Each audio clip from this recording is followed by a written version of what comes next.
नमस्कार दोस्तों, स्वागत है आपका आपके अपने यूट्यूब चैनल अमन प्रयास जीके जिसमें। तो दोस्तों अभी आपका कुछ दिन एसएससी एमटीएस का एग्ज़ाम नहीं है। तो अभी तक आपका 2 दिन एग्ज़ाम कंडक्ट हुआ है। 2 दिन मतलब हर दिन 3 शिफ्ट में, यानी कि टोटल 6 शिफ्टों में। ठीक है, टोटल 6 शिफ्टों में लगभग आपको हर एक शिफ्ट में 25 प्रश्न पूछे जाते हैं। तो उसी अनुसार आप लोग ऐड कर लीजिएगा कि आपको कितना प्रश्न पूछा गया है। ठीक है, तो आज की इस वीडियो में हम लोग देखेंगे कि आपका जो 30 सितंबर को एग्ज़ाम कंडक्ट हुआ और 1 अक्टूबर को एग्ज़ाम कंडक्ट हुआ। ठीक है, उनमें से आपका जीके जिस के जो प्रश्न पूछे गए थे आज की इस वीडियो में उन सभी प्रश्नों को डिस्कस करने वाले हैं। ठीक है, तो चलिए वीडियो को स्टार्ट कर लेते हैं। इसका जो पीडीएफ है आपको पहले ही टेलीग्राम चैनल पे भेजा जा चुका है, तो आप जाकर उसको ज्वाइन कर लीजिएगा। तो शुरू करते हैं हम लोग आज के पहले प्रश्न से। तो आज का जो हमारा पहला जो प्रश्न फ्रेंड्स वह है कि मानसिमराम मेघालय के किस पहाड़ी पर स्थित है। ठीक है, तो मानसिमराम की बात करते हैं तो ये दोस्तों आपका मेघालय के किस पहाड़ी पर स्थित है। तो ये दोस्तों आपका खासी पहाड़ी पर स्थित है। तो इसका राइट आंसर आपका खासी हो जाएगा। इसके अलावा खासी पर्वतमाला की बात करते हैं तो मेघालय राज्य के शिलोंग पठार पर स्थित है। इसके अलावा मेघालय में 3 पहाड़ी है, एक आपका खासी हो गया, एक आपका जैंतिया हो गया, जो कि मेघालय राज्य में खासी पहाड़ी के पूर्व में स्थित है। ठीक है, इसके अलावा पटकाई पहाड़ी श्रृंखला का एक हिस्सा है जो भारत में अंबर सीमाओं का पार है।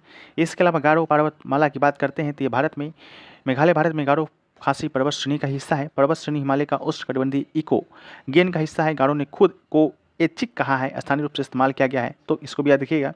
नोकरेक जो है आपका छोटी गारो पहाड़ी की सबसे ऊंची चोटी है, तो इसको भी याद रखिएगा। ठीक है, वीडियो में आगे बढ़ते हैं फ्रेंड्स। सबसे पहले लेकिन बात कर लेते हैं, अगर आप एसएससी 2024 में जितने भी एग्जाम कंडक्ट हुए हैं उन सभी का अगर आप एक कंप्लीट पीडीएफ लेना चाहते हैं तो दोस्तों आप हमें संपर्क कर सकते हैं। संपर्क सूत्र है आपका 99737416 और एक है आपका 62990815। ठीक है, ये 2 व्हाट्सअप नंबर है। इन दोनों व्हाट्सअप नंबर पर आपको मैसेज करना होगा।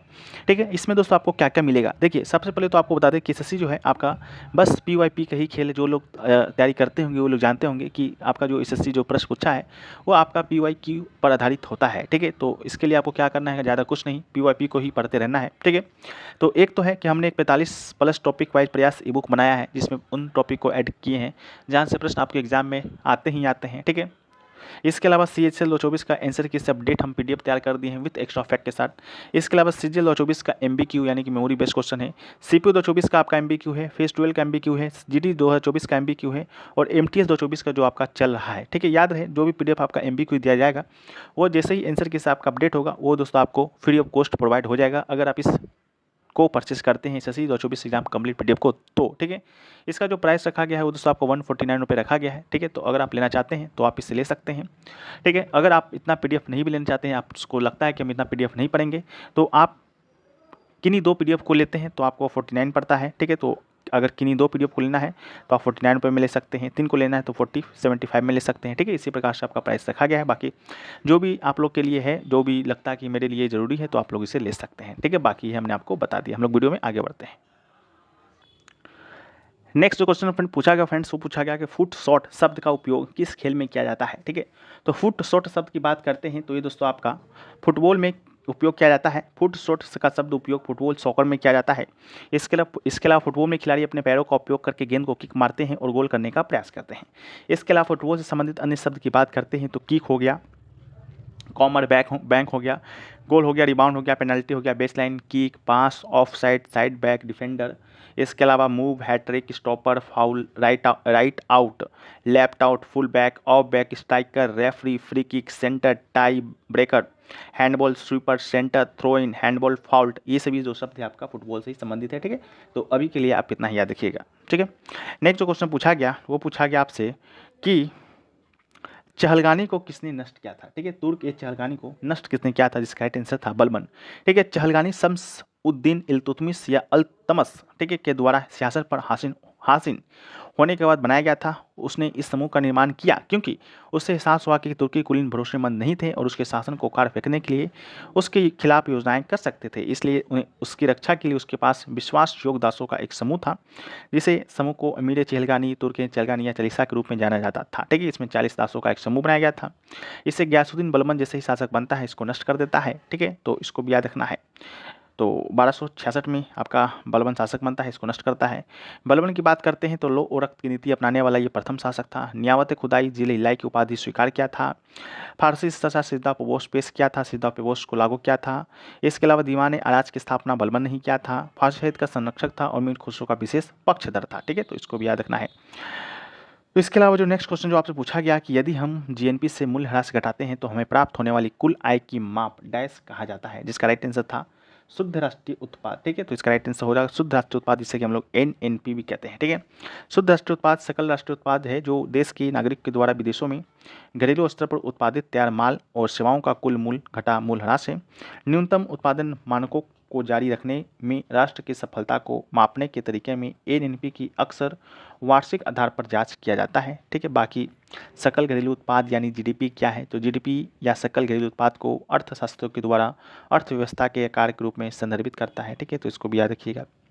नेक्स्ट क्वेश्चन जो पूछा गया कि भारत में किस प्रकार का संविधान है, तो इसका राइट आंसर लचीला और कठोर आपका दोनों हो जाएगा। भारत में किस प्रकार का संविधान है, तो कठोर है। ठीक है, कठोर संविधान एक ऐसा संविधान है जो देश के अन्य कानूनों पर टिका हुआ है जबकि लचीला नहीं करता है। एक लचीला संविधान हुआ है जिसमें विधायिका संविधान की सामग्री और सिद्धांतों को साधारण विधायिकी प्रक्रिया के उपयोग के माध्यम से संशोधित करेगी। कठोर संविधान के संशोधन के लिए विशेष प्रक्रियाओं की आवश्यकता होती है। अमेरिकी संविधान एक कठोर संविधान का उदाहरण है। अगला जो क्वेश्चन पूछा गया कि आरएनए कोशिका के किस भाग में पाया जाता है। ठीक है, तो आरएनए की बात करते हैं तो इसका विस्तार राइबो न्यूक्लिक एसिड के रूप में होता है। यह एक बहुआयामी कार्य है जो जीन कोडिंग, डिकोडिंग, बिजनेस और एक्सप्रेशन सहित कई कार्य करता है।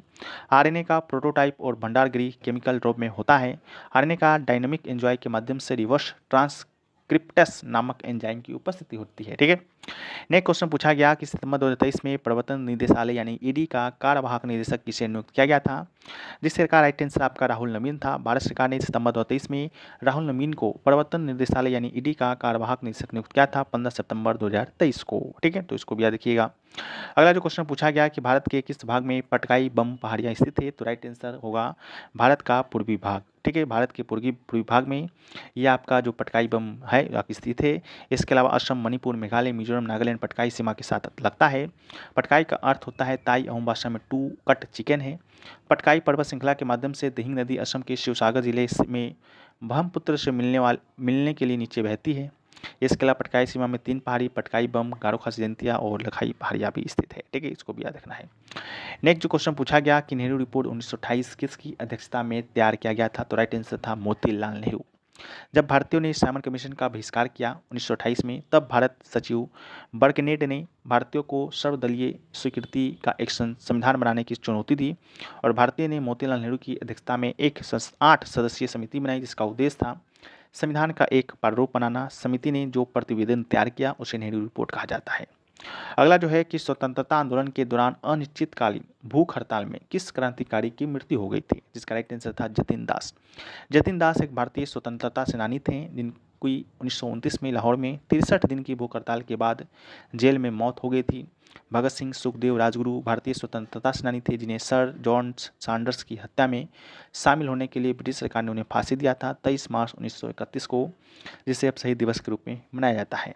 अगला जो क्वेश्चन पूछा गया कि राज्य विधायिका में उनके पद से हटाने का प्रस्ताव विचाराधीन होने के दौरान उस अध्यक्ष या उपाध्यक्ष को उसके खिलाफ प्रस्ताव विचाराधीन है, अध्यक्षता नहीं करनी चाहिए, वो किस अनुच्छेद में है, तो इसका राइट आंसर आपका अनुच्छेद 181 था। अगला है कि 1991 की जनगणना के अनुसार सबसे अधिक साक्षरता वाला राज्य कौन सा है, तो राइट आंसर आपका केरल होगा।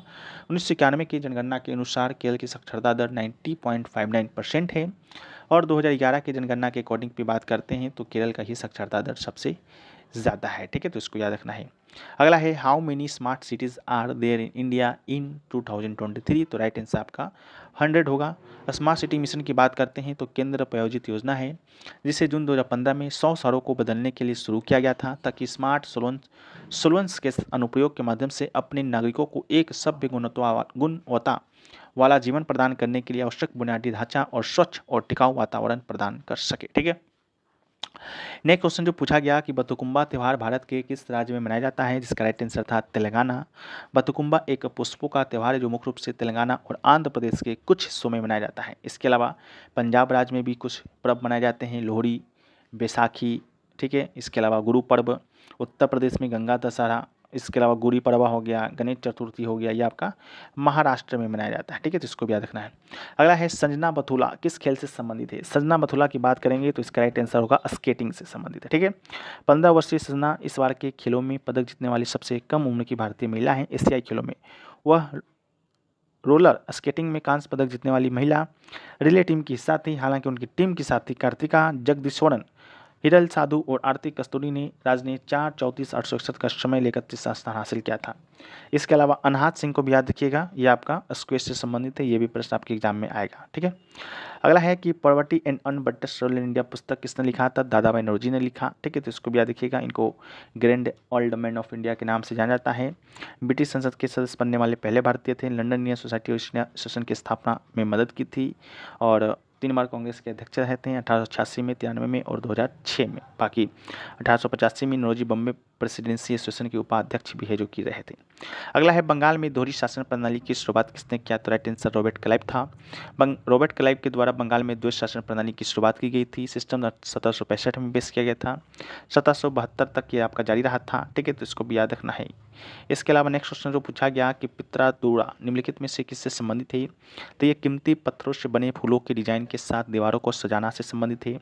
पित्रादुरा इटालियन बहुवचन है जिसका अर्थ होता है कठोर पत्थर या कठोर चट्टान। ठीक है, तो इसको भी याद रखना है। साथ में शाहजहां ने ताजमहल में आर्किटेक्चर में पित्रादुरा तकनीक का ही उपयोग किया था, तो इसको भी याद रखना है। अगला जो क्वेश्चन पूछा गया कि रबी की फसल डैश तक बोई या काटी जाती है, इस प्रकार के प्रश्न पूछे गए थे। तो बोई पूछा जाएगा तो अक्टूबर से दिसंबर में, काटी पूछा जाएगा तो अप्रैल से जून में। ठीक है, बस इतना ही डिफरेंस है। बाकी गेहूं, जौ, मटर, चना, सरसों ये सभी क्या है? रबी की फसल हैं। इसके अलावा भारतीय जलवायु के पैटर्न के आधार पर हमारे देश में फसल को मुख्य भागों में बांटा जाता है। खरीफ हो गया, रबी हो गया, एक आपका जायद भी है। ठीक है, तो खरीफ फसल की बात करेंगे तो आमतौर पर मई जून से लेकर मानसून के दौरान इसे बोया जाता है। वहीं पर रबी फसल अक्टूबर नवंबर के दौरान। इसके अलावा अन्य नाम की बात करते हैं तो खरीफ फसल का मानसून क्रॉप्स, ऑटम क्रॉप्स हो गया, रबी फसल का विंटर क्रॉप्स हो गया। इसके अलावा खरीफ जो फसल है बारिश पर निर्भर होता है, अत्यधिक कम या अत्यंत वर्षा से नुकसान पहुंचाती है। रबी फसल की बात करते हैं आमतौर पर कोई भी नुकसान नहीं होता है, लेकिन सर्दियों में बारिश नुकसान पहुंचाती है। इसके अलावा कटाई की अवधि की बात करते हैं तो अक्टूबर नवंबर में खरीफ को काटा जाता है और रबी फसल को अप्रैल और मई में। फसल के उदाहरण की बात करते हैं तो चावल, मक्का, बाजरा, सोयाबीन, कपास, चारा ये सभी खरीफ फसल है। गेहूं, जौ, जई, दल, सरसों और अलसी ये आपका रबी फसल है।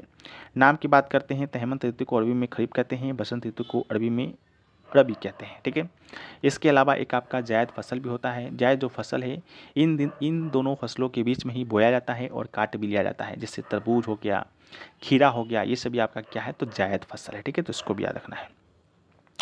इसके अलावा जो नेक्स्ट क्वेश्चन जो आपसे पूछा गया फ्रेंड्स, वो पूछा गया कि भारत के जो पड़ोसी दो देश है, ठीक है, भारत कितने देशों के साथ आपका सीमा साझा करता है? तो टोटल 7 देशों के साथ। ठीक है, भूमि सीमा 15,200 किलोमीटर। ठीक है, और तट रेखा की लंबाई जो है 7,516 किलोमीटर। 7 देशों के साथ सीमा साझा करता है।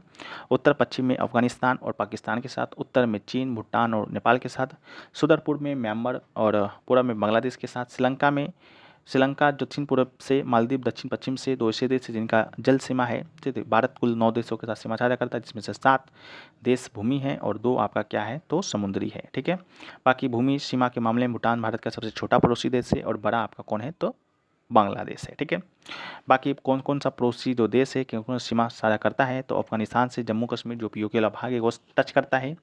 बांग्लादेश से पश्चिम बंगाल, मिजोरम, मेघालय, त्रिपुरा, असम करता है। भूटान से अरुणाचल प्रदेश, असम, सिक्किम और पश्चिम बंगाल। चीन से जम्मू कश्मीर, हिमाचल प्रदेश, उत्तराखंड, सिक्किम और अरुणाचल प्रदेश करता है। म्यांमार से अरुणाचल प्रदेश, मणिपुर, मिजोरम और नागालैंड। नेपाल से सिक्किम, पश्चिम बंगाल, बिहार, उत्तर प्रदेश और उत्तराखंड। पाकिस्तान से जम्मू कश्मीर, पंजाब, गुजरात और राजस्थान। श्रीलंका से मन्नार की खाड़ी के द्वारा भारत से अलग होता है। मालदीव जो है लक्षद्वीप के नीचे हिंद महासागर का दक्षिणी पश्चिम भाग है। ठीक है, बाकी पड़ोसी देश को एक नज़र में देख लेते हैं तो अफगानिस्तान के साथ सीमा की लंबाई 106 किलोमीटर सबसे कम है। बाकी आधिकारिक भाषा है दारी पश्तो आएगा ही। 100% मुद्रा अफगानी है। इसके अलावा बांग्लादेश के साथ सीमा साझा करता है भारत 4096.7 किलोमीटर सबसे ज़्यादा। भाषा बंगाली है, मुद्रा बांग्लादेश टका है। भूटान के साथ 699 किलोमीटर। आधिकारिक भाषा जोंगखा है, मुद्रा नगोल्ट्रम है। चीन के साथ 3488 किलोमीटर, भाषा मंदारिन है और चीनी युआन यहाँ का मुद्रा है। म्यांमार के साथ 1641 किलोमीटर, भाषा बर्मी है और मुद्रा बर्मी क्यात है। नेपाल के साथ 1751 किलोमीटर, भाषा नेपाली है और मुद्रा नेपाली रुपया। पाकिस्तान के साथ 3323 किलोमीटर, भाषा उर्दू है और रुपया पाकिस्तानी रुपया। श्रीलंका की बात करेंगे तो समुद्री सीमा के साथ साझा करता है। सिंधी हो गया, तमिल हो गया, मुद्रा श्रीलंका रुपया है। मालदीव के साथ समुद्री सीमा ही साझा करता है, भाषा दिवही है, मालदीवियन रुपया यहाँ का क्या है? तो मुद्रा है, तो इसको भी याद रखना है। ये भी आपसे एग्जाम में पूछा जाएगा 101%। ठीक है, तो ये पूछा गया। नेक्स्ट जो क्वेश्चन पूछा गया कि बेहदीन खलम किस राज्य का पारंपरिक लोक नृत्य है।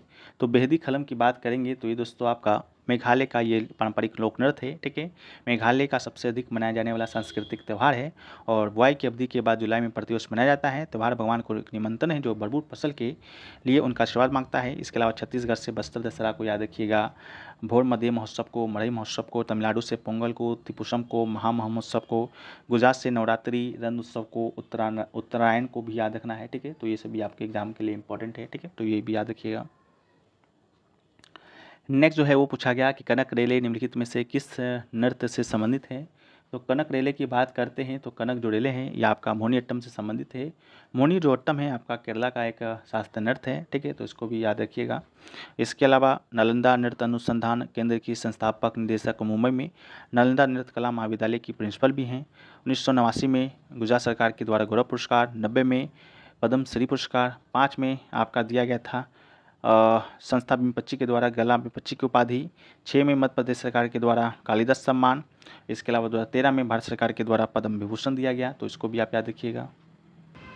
तो नेक्स्ट क्वेश्चन जो पूछा गया कि निम्नलिखित में से कि इंदौर घराने के स्थापना के लिए जाना जाता है, यानी कि इंदौर घराना का जो स्थापना है वो आपका किसने किया था, ये आपसे क्वेश्चन पूछा गया था। यानी कि which of the following is non for the establishment of Indore girl. ठीक है, तो इसका राइट आंसर हो जाएगा आपका उस्ताद आमिर खान। ठीक है, तो उस्ताद आमिर खान के द्वारा जो है इंदौर घराना का स्थापना किया गया था। कुछ प्रसिद्ध गायक हैं जो कि आपके किससे संबंधित थे, इंदौर घराना से, आमिर खान हो गए।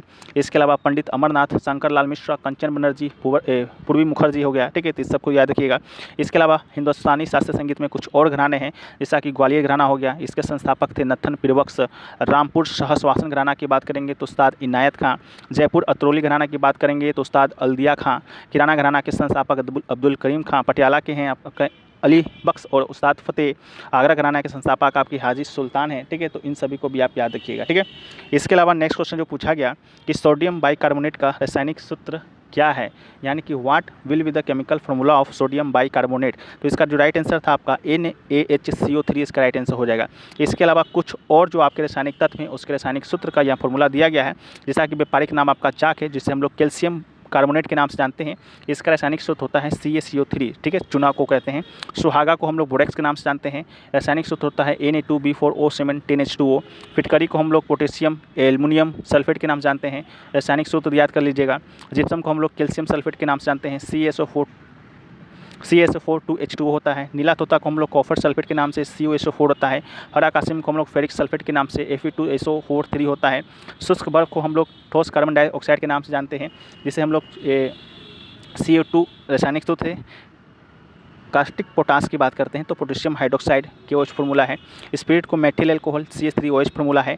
एल्कोहल को एथिल एल्कोहल के रूप में जानते हैं C2H5OH फार्मूला है। खाने का सोडा को सोडियम बाइकार्बोनेट NaCO3 है। धोने का सोडा को हम लोग सोडियम कार्बोनेट Na2CO3 इसका फार्मूला होता है। सोडा को हम लोग पोटेशियम नाइट्रेट के नाम से KNO3 होता है। इसके अलावा भूजा चूना को हम लोग कैल्शियम हाइड्रोक्साइड के नाम से CaOH2 होता है। लाफिंग गैस को नाइट्रस ऑक्साइड के नाम से N2O होता है। लाल दवा को हम लोग पोटेशियम परमैंगनेट के नाम से KMNO4 होता है। चूना को हम लोग कैल्शियम ऑक्साइड के नाम से CaO होता है। लाल सिंदूर को हम लोग लेड परऑक्साइड Pb3O4 होता है। नौसादर को हम लोग अमोनियम क्लोराइड के नाम से NH4Cl होता है। TNT को हम लोग ट्राई नाइट्रोटालिन के नाम से फॉर्मूला याद कर लीजिएगा। मंड को हम लोग स्टार्च के नाम से C6H10O5 होता है। अंगूर कासत को ग्लूकोज के नाम से C6H12O6 होता है। सिरका को C3COOH हुआ था, आपका CGL में पूछा गया था। सिल्ट का आपका होता है सिल्का एल्युमिनियम ऑक्साइड। ठीक है, तो इसको भी याद रखिएगा। ये सारे फैक्ट्स आपके एग्जाम के लिए बहुत इंपॉर्टेंट है। ठीक है, अगला है कि मौर्य वंश का संस्थापक कौन था। तो मौर्य वंश के संस्थापक की बात करते हैं तो मौर्य वंश के जो संस्थापक थे वो दोस्तों आपके थे चंद्रगुप्त मौर्य, यानी कि who was the founder of the Maurya dynasty. तो इसका राइट आंसर आपका चंद्रगुप्त मौर्य जाएगा। इसके अलावा अगर आपसे पूछा जाता है कि मौर्य वंश का स्थापना किसने किया था तो इसका राइट आंसर आपका चंद्रगुप्त मौर्य होगा। कब किया था, 322 ईसा पूर्व में किया था। ठीक है, इसके अलावा किस वंश के स्थान पर किया था तो नंद राजवंश के स्थान पर किया था। नंद का जो अंतिम राजा था धनानंद, उसको हराकर है जो कि इसका स्थापना किया था। ठीक है, इसके अलावा जो अशोक है वो भी आपका मौर्य वंश से ही संबंधित है। ठीक है, तो उसको भी याद रखिएगा। अशोक को हम लोग प्रियदर्शनी के नाम से जानते हैं। ठीक है, मौर्य वंश का आपका तीसरा शासक था। ठीक है, तो इसको भी आपको याद रखना पड़ेगा। ठीक है, अगला है कि हल्दी में पीला रंग किसकी उपस्थिति के कारण होता है। तो इसका जो राइट आंसर होगा वो आपका कर करक्यूमिन हो जाएगा, ठीक है। करक्यूमिन के कारण जो हल्दी का जो पीला रंग है वो होता है। इसके अलावा अगर आपसे पूछा जाता है टमाटर का जो रंग है वो किसके कारण होता है, तो लाइकोपिन के कारण। इसके अलावा लाइकोपिन के कारण तरबूज का भी रंग लाल होता है, गुलाबी अंगूर भी लाल होता है, ठीक है, तो इसको भी याद रखना है। अगला जो है कि लोसर महोत्सव किस राज्य केंद्र शासित प्रदेश में मनाया जाता है, तो इसका जो राइट आंसर होगा आपका लद्दाख होगा। जो लोसर है आपका लद्दाख में मनाया जाता है। लद्दाखी नववर्ष की शुरुआत के रूप में कब मनाया जाता है, तो तिब्बती कैलेंडर के 11वें महीने के 15वें दिन है जो कि आपका मनाया जाता है, ठीक है, तो इसको भी याद रखिएगा। अगला जो क्वेश्चन पूछा गया था कि देश का सबसे उम्रदराज सांसद कौन है, जिसका राइट आंसर आपका डॉक्टर शफीकुर रहमान बर्क होगा। हालांकि पूछा गया था किस पार्टी से इनका संबंध है, तो आपका इनको पार्टी की बात अगर करते हैं तो बीएसपी यानी कि बहुजन समाज पार्टी है जो कि इनसे संबंधित है, ठीक है, तो इसको भी याद रखिएगा। इसके अलावा 1996 से 68 2004 में मुरादाबाद लोकसभा सीट से समाजवादी पार्टी के सांसद रहे हैं। 2009 में आपका बहुजन समाज पार्टी के रहे हैं, लेकिन आपसे पूछा गया था सन 2019 का, तो आपका सपा के टिकट से, ठीक है, तो इसका राइट आंसर आपका सपा हो जाएगा, ठीक है, यानी कि समाजवादी पार्टी, ठीक है। समाजवादी पार्टी के संस्थापक थे मुलायम सिंह यादव, जिनका भी हाल ही में निधन हुआ है, जो कि यूपी के मुख्यमंत्री है, जो कि रह चुके हैं, ठीक है, आपके से जेल में आया था। अगला है कि 2024 में आरसीबी महिला टीम की कप्तान कौन है, तो इसका राइट आंसर आपका स्मृति मंधाना हो जाएगा। अगला क्वेश्चन पूछा गया था according to census 2011 lowest literacy rate in India, ठीक है, तो इसका राइट आंसर आपका हो जाएगा यूनियन टेरिटरीज में तो दादरा नगर हवेली हो जाएगा। दादरा नगर हवेली का जो आपका लिटरेसी रेट है ओवरऑल तो आपका 77.24 है। मेल का बात करते हैं 85.17 है, फीमेल की बात करते हैं तो 64.32 है। बाकी पीटीएफ में और सारे फैक्ट्स आपको मिलेंगे। अभी वीडियो में अभी कम फैक्ट्स ले रहे हैं क्योंकि समय कम है, ठीक है, तो पीडीएफ में आपको सारे फैक्ट्स यहाँ पे मिल जाएंगे। अगला है कि जो मौलिक कर्तव्य आपके कौन से भाग में है, भाग पूछा गया था तो भाग 4 का ए हो जाएगा। अगर आपसे अनुच्छेद पूछा जाता तो अनुच्छेद 51 का ए होता। इसके अलावा कब जोड़ा गया था, तो ये जोड़ा गया था 1976 में, ठीक है, सोन सिंह समिति की सिफारिश पर। कहाँ से लिया गया है, तो रूस के संविधान से लिया गया है, ठीक है। सभी नागरिकों को नैतिक दायित्व माना जाता है मौलिक कर्तव्य को, ठीक है, इसको भी याद रखना है। इसके अलावा 11वां जो मौलिक कर्तव्य पहले 10 जोड़ा गया था, इसके बाद 86वां संविधान संशोधन 2002 हुआ और उसके माध्यम से 11वां मौलिक कर्तव्य जो कि जोड़ दिया गया था, इसको भी याद रखना है। बाकी सोन सिंह समिति जो है इन्होंने बस 8 ही मौलिक कर्तव्य को जोड़े जाने का सुझाव दिया था, लेकिन 1976 में इंदिरा गांधी ने 10 मौलिक कर्तव्य को है जो कि जोड़ दिया था, ठीक है, तो इसको भी याद रखना है। अगला है भारतीय साक्ष्य अधिनियम 2023 है वो आपका किसको प्रतिस्थापित किया था, तो भारतीय साक्ष्य अधिनियम 1872 को है जो कि इन्होंने प्रतिस्थापित किया। अगर आपसे पूछा जाता कब पारित किया गया तो दिसंबर 2023 में इसको पारित किया गया था, ठीक है, तो इसको भी याद रखिएगा। इसमें डिजिटल साक्ष्य जैसे आधुनिक मुद्दों को शामिल किया गया था। अगला है पूंजीगत वस्तुओं का उदाहरण आपसे पूछा गया था, ठीक है, जिसमें आपका पूंजीगत वस्तु के उदाहरण कौन कौन से हैं, ठीक है, तो वाहन हो गया, कंप्यूटर हार्डवेयर हो गया, कच्चा माल बुनियादी खाद्य सामग्री हो गया, सॉफ्टवेयर हो गया, सुविधाएं संरचना हो गया, फिक्सर फर्नीचर भवन कारखाने, ये सब आपके क्या हैं, तो पूंजीगत वस्तु के उदाहरण हैं, ठीक है। इसके अलावा औद्योगिक रोबोट हो गया, ग्राइंडर, ड्रिलिंग मशीन, कतरनी मशीन, आरा मशीन, ठीक है। इसके अलावा पूंजीगत वस्तु आखिरकार होता क्या है, तो पूंजीगत वस्तु वो भौतिक संपत्तियां हैं जिनकी इस्तेमाल किसी व्यवसाय में उपभोक्ता के लिए वस्तुओं और सेवाओं के उत्पादन करने में किया जाता है। इनका इस्तेमाल किसी अन्य उत्पाद के निर्माण या सेवा की डिलीवरी में किया जाता है। पूंजीगत वस्तुओं का जीवन काल 1 साल से ज़्यादा होता है, ठीक है। नेक्स्ट क्वेश्चन जो पूछा गया था पाटन की महिमा, ठीक है, द गैलरी ऑफ पाटन जो पुस्तक है वो कौन से भाषा में लिखा गया था, ठीक है, तो ये आपका भाषा लिखा गया था गुजराती में, तो इसका राइट आंसर आपका गुजराती होगा। बाकी पाटन की महिमा जो कि एक ऐतिहासिक कथा त्रय की पहली किताब है, 11वीं शताब्दी के दौरान गुजरात में चालुक्य और सोलंकी वंश के सिद्धराज जयसिंह के शासनकाल के दौरान पाटन में सेट किया गया। यह श्रृंखला 1910 के दशक में गुजराती भाषा में लिखा गया। पहली किताब 1916 में प्रकाशित हुआ, ठीक है, तो इसको भी याद रखिएगा। पहला बार गुजराती में लिखा गया था जो कि आपके ऑप्शन में लिखा गया था, ठीक है। नेक्स्ट क्वेश्चन आपसे पूछा गया दादा भाई नौरोजी के द्वारा लिखित पुस्तक का नाम पूछा गया था। दादा भाई नौरोजी के द्वारा जो लिखा पुस्तक है 2 बहुत प्रसिद्ध है, एक आपका ड्रेन ऑफ वेल्थ है और दूसरा आपका poverty and un British rule of India है। बाकी आपके ऑप्शन में क्या आया था, आपसे क्या पूछा गया था, आप लोग कॉमेंट सेक्शन में बताइएगा। बाकी दादा भाई जो नौरोजी हैं इन्हें grand old man of India जो कि कहा जाता है, 3वां भारतीय राष्ट्रीय कांग्रेस के अध्यक्ष रहे थे, ठीक है, तो इसको भी याद रखना है। अगला जो है पद्म पुरस्कार जो है उसको आपको सजाना था, यानी ऊपर से नीचे या नीचे से ऊपर जो भी सजाना हो, ठीक है, ये आपसे सजाने के लिए पूछा था। तो नागरिक पुरस्कार की बात करते हैं तो 4 नागरिक पुरस्कार हैं। पहला तो भारत रत्न है, इसके अलावा आपका पद्म विभूषण है, पद्म भूषण और पद्म श्री है, ठीक है। जिस प्रकार भी सजाने को आया होगा तो आप लोग सजा दीजिएगा। पहला पे आपका भारत रत्न आता है, इसके अलावा दूसरा पर आपका पद्म विभूषण आता है, तीसरा पर पद्म भूषण आता है और चौथा पर पद्म श्री आता है। अगर नीचे से ऊपर सजाना हो तो पद्म श्री, पद्म भूषण और पद्म विभूषण भी आता है, ठीक है। इसका जो घोषणा हर साल गणतंत्र दिवस पर किया जाता है। 1954 में इसका शुरुआत किया गया था। 1955 के बाद इसका नाम बदलकर पद्म भूषण पद्म श्री जो कि कर दिया गया था, ठीक है, तो इसको भी आप लोग देख लीजिएगा। अगला जो है कि पंजाब विधान जो परिषद है वो आपका भंग कब किया गया था, तो ये भंग किया गया था 1 जनवरी 1970 को, ठीक है, पंजाब विधान परिषद को भंग किया गया था। इसके अलावा पंजाब विधान परिषद उन्मूलन अधिनियम 1969 पारित किया गया था और इस अधिनियम के लागू होने के बाद पंजाब की विधायिका 1 सदनीय हो गया था, ठीक है। बाकी 1952 से 69 तक ये कार्यरत रहा था। 39 सीटें थीं। इसके अलावा 1966 में पंजाब को 3 भागों में बांट दिया गया था, हरियाणा, हिमाचल प्रदेश और पंजाब। ठीक है, इस बंटवारे के बाद विधान परिषद की सीटें घटकर 40 कर दी गई थी और विधानसभा की सीटें बढ़कर 104 कर दी गई थी। अगला जो है कि निम्नलिखित में से किस वंश ने विजयनगर राज्य की स्थापना है जो कि किया था। ठीक है, तो इसका राइट आंसर आपका संगम वंश होगा। विजयनगर की स्थापना 1336 में संगम वंश के हरिहर और बुक्का ने किया था। तुंगभद्रा नदी के दक्षिण तट पर उन्होंने विजयनगर एक नए शहर की स्थापना है जो किया था। बाकी विजयनगर साम्राज्य में टोटल 4 राजवंशों ने शासन किया था। पहला संगम था जिसकी स्थापना हरिहर बुक्का ने किया था 1336 में, 1485 तक रहा था। देवराय द्वितीय संगम वंश का सबसे प्रसिद्ध शासक था। दूसरा था साल्बू वंश जिसका स्थापना साल्बू नरसिम्हा ने किया था 1485 में, 1505 तक ये रहा था। साल्बू नरसिम्हा सत्ता में आया था संगम वंश को समाप्त करके। तीसरा था तुलबू जो कि वीर नरसिंह के द्वारा शुरू किया गया था 1505 से 1570 तक। कृष्णदेवराय इसी वंश का शासक था। अराविडी वंश सबसे अंतिम वंश था। तिरुमाल के द्वारा स्थापना किया गया था 1570 में, 1650 तक रहा था और विजयनगर समाज के ये आपका अंतिम शासक था। ठीक है, हमारा जो नेक्स्ट प्रश्न हुआ है कि हर्षवर्धन के दरबारी कवि थे, यानी कि was dash was a court poet of Harshvardhan. तो इसका राइट आंसर होगा वान भट्ट। ठीक है, वान भट्ट जो है आपका राजा हर्षवर्धन का दरबारी कवि था। राजा हर्षवर्धन की बात करते हैं तो जो पुष्पवती वंश था, पुष्पवती वंश, ठीक है, इसका संस्थापक आपका, ठीक है, संस्थापक नहीं, इसी का आपका राजा था राजा हर्षवर्धन। इसके अलावा वान भट्ट ने संस्कृत में हर्षवर्धन की जीवनी हर्ष चरित्र पुस्तक लिखा है। तो आपके एग्जाम में ये आ जाए कि हर्ष चरित्र जो पुस्तक है इसके द्वारा लिखा गया, तो वान भट्ट टिक कर आना है। इसके अलावा वो अपने जीवनी में थानेश्वर के साथ साथ अपने संबंधों का वर्णन करता है। इसके अलावा चंद्रबरदई की बात करते हैं तो चंद्रबरदई ये भी आपके एक भारतीय कवि थे और इन्होंने पृथ्वीराज रासो एक पुस्तक लिखा है जो कि राजा पृथ्वीराज चौहान के जीवन के बारे में ब्रज भाषा में एक महाकाव्य कविता की रचना है, तो इसको भी याद रखना है। इसके अलावा और बहुत सारे राजा हुए और जिसके दरबारी कवि हुए, जैसा कि आपका कनिष्क हुआ, उसके दरबार में अश्वघोष, नागार्जुन, वसुमित्र रहते।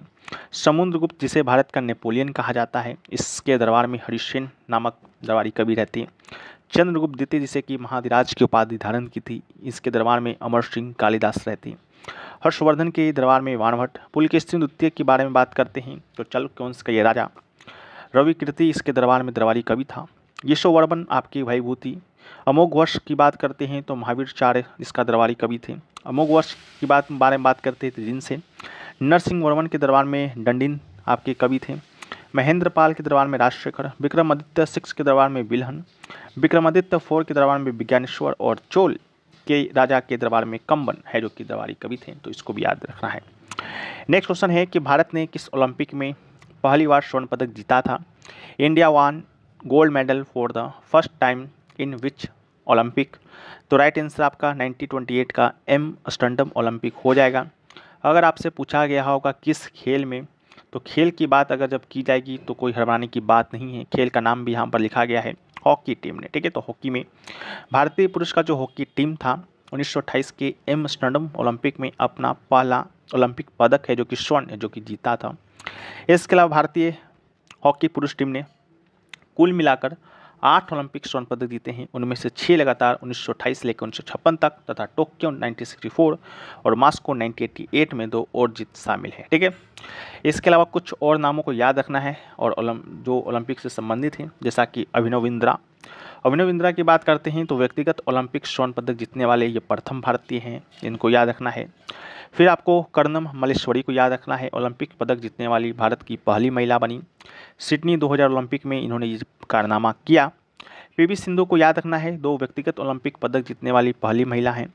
सुशील कुमार को भी याद रखना है, 2 व्यक्तिगत पदक जीतने वाले दूसरे भारतीय एथलीट हैं और पहले पुरुष हैं। ठीक है, नेक्स्ट क्वेश्चन पूछा गया कि भारतीय संविधान के इनमें से किस अनुच्छेद के तहत भारत का सर्वोच्च न्यायालय अभिलेखीय न्यायालय के रूप में कार्य करता है, यानी कि under which of this Indian constitutions India act as the supreme court record code. ठीक है, तो इसका राइट आंसर आर्टिकल 129 हो जाएगा। ठीक है, भारतीय संविधान का अनुच्छेद 129 के अनुसार भारत का सर्वोच्च न्यायालय अभिलेखीय न्यायालय के रूप में कार्य करता है। अभिलेखीय न्यायालय के रूप में कार्य करते हुए सर्वोच्च न्यायालय के पिछले फैसले रिकॉर्ड किए जाते हैं और आगे के मामलों के लिए साक्ष्य के रूप में उपलब्ध होते हैं। इसके अलावा अनुच्छेद 32 में संवैधानिक उपचारों का अधिकार स्थापित किया गया है। इनमें 5 प्रकार के रिट जारी किए जाते हैं, तो याद रखना है अनुच्छेद 32 को। अनुच्छेद 32 को बाबा साहेब जो भीमराव अम्बेडकर थी, उन्होंने इन्हें संविधान का हृदय और आत्मा कहा है। ठीक है, तो संविधान का हृदय और आत्मा अगर आपसे पूछा जाता है वो कौन है, तो आपका आर्टिकल 32 ही है। आर्टिकल 32 में तो एक आपका सुप्रीम कोर्ट या हाई कोर्ट 5 प्रकार का रिट जारी करता है। दूसरी तरफ आपका अगर मौलिक अधिकार का हनन होता है, ठीक है, तो आर्टिकल 32 के तहत ही आप सुप्रीम कोर्ट जा सकते हैं और आर्टिकल 226 के तहत आप हाई कोर्ट जा सकते हैं, ठीक है, तो इसको याद रखना है। इसके अलावा आपका अनुच्छेद 17 को याद रखना है। अनुच्छेद 17 की बात करते हैं तो अस्पृश्यता किसी भी रूप में निषेध होगा, ये बताता है। अनुच्छेद 44 को याद रखिएगा, समान नागरिक संहिता से संबंधित है, जो कि एक नीति निर्देशक तत्व के रूप में पेश किया गया है। इसके अलावा भारत का संविधान जो भाग 5 है, अनुच्छेद 124 से 147 तक है, जो कि सुप्रीम कोर्ट के गठन, शक्तियों और न्याय प्रक्रियाओं का उल्लेख करते हैं। वर्तमान सुप्रीम कोर्ट में बात करते हैं, भारत के मुख्य न्यायाधीश सहित आपके 34 न्यायाधीश हैं, ठीक है। कुछ महत्वपूर्ण अनुच्छेद हैं, जैसा कि अनुच्छेद 124 हुआ, जो कि उच्चतम न्यायालय यानी कि सुप्रीम कोर्ट की स्थापना तथा गठन से संबंधित है। अनुच्छेद 125 न्यायाधीशों के वेतन इत्यादि से। अनुच्छेद 126 कार्यकारी मुख्य न्यायाधीशों की नियुक्ति से। अनुच्छेद 127 तदर्थ न्यायाधीशों की नियुक्ति से। अनुच्छेद 128 उच्चतम न्यायालय की बैठकों में सेवानिवृत्त न्यायाधीशों की उपस्थिति से। अनुच्छेद 129 आपका विलेखन न्यायालयों के रूप में उच्चतम न्यायालय के रूप में। उच्चतम न्यायालय की पीठ की बात करेंगे तो आपका अनुच्छेद 130। अनुच्छेद 131 सुप्रीम कोर्ट के मूल क्षेत्राधिकार से संबंधित है। अनुच्छेद 132 सुप्रीम कोर्ट का कुछ मामलों में उच्च न्यायालय से अपील के मामले में अपीलीय क्षेत्राधिकार से संबंधित है। अनुच्छेद 133 की बात करते हैं तो सिविल मामलों में उच्च न्यायालय में अपील से संबंधित सुप्रीम कोर्ट का अपीलीय क्षेत्राधिकार से संबंधित है। अनुच्छेद 134 जो है आपका सुप्रीम कोर्ट का आपराधिक मामलों में अपीलीय अधिकार से संबंधित है। अनुच्छेद 134 का ए जो कि सुप्रीम कोर्ट में अपील के लिए प्रमाण पत्र से संबंधित है। अनुच्छेद 135 जो है उच्चतम न्यायालय के द्वारा वर्तमान कानून के अंतर्गत संघीय न्यायालय के क्षेत्राधिकार तथा शक्तियों का उपयोग से संबंधित है। अनुच्छेद 136 उच्चतम न्यायालय के द्वारा अपील के लिए विशेष अवकाश से संबंधित। 137 जो है सुप्रीम कोर्ट के द्वारा निर्णयों तथा आदेशों की समीक्षा से। अनुच्छेद 138 जो है सुप्रीम कोर्ट के अधिकार क्षेत्र में वृद्धि से संबंधित है। अनुच्छेद 139 जो है कुछ चुनिंदा विषयों पर उच्चतम न्यायालय को रिट जारी करने की शक्ति से संबंधित है। अनुच्छेद 139 ए की बात करेंगे तो कुछ मामलों का स्थानांतरण से संबंधित है।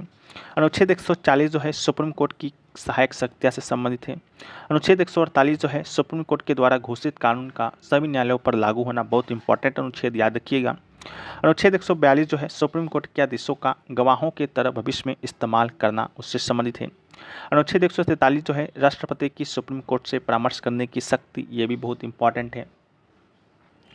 इसके अलावा अनुच्छेद 144 जो है सिविल और न्यायिक क्षेत्र अधिकारियों की सुप्रीम कोर्ट की सहायता के लिए कार्यकर से संबंधित है।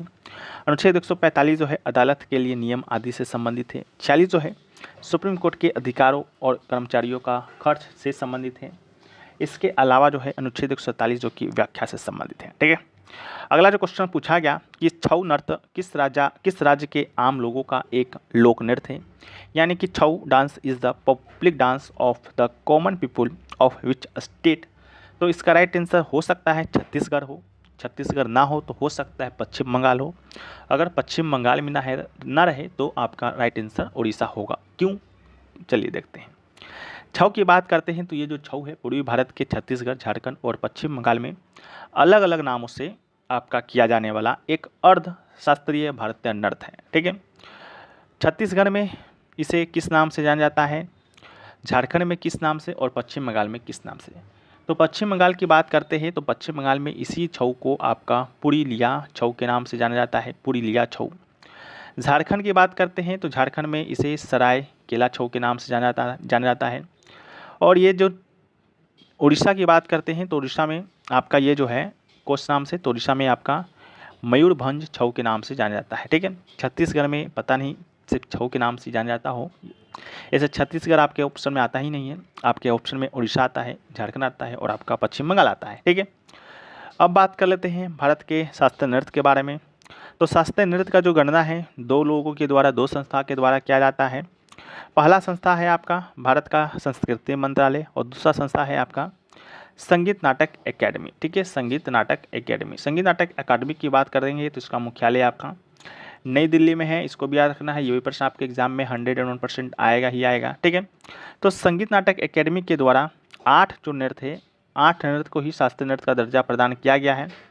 लेकिन भारत का जो संस्कृति मंत्रालय है उसके अकॉर्डिंग 9 नृत्य को शास्त्रीय नृत्य का दर्जा प्रदान किया गया है।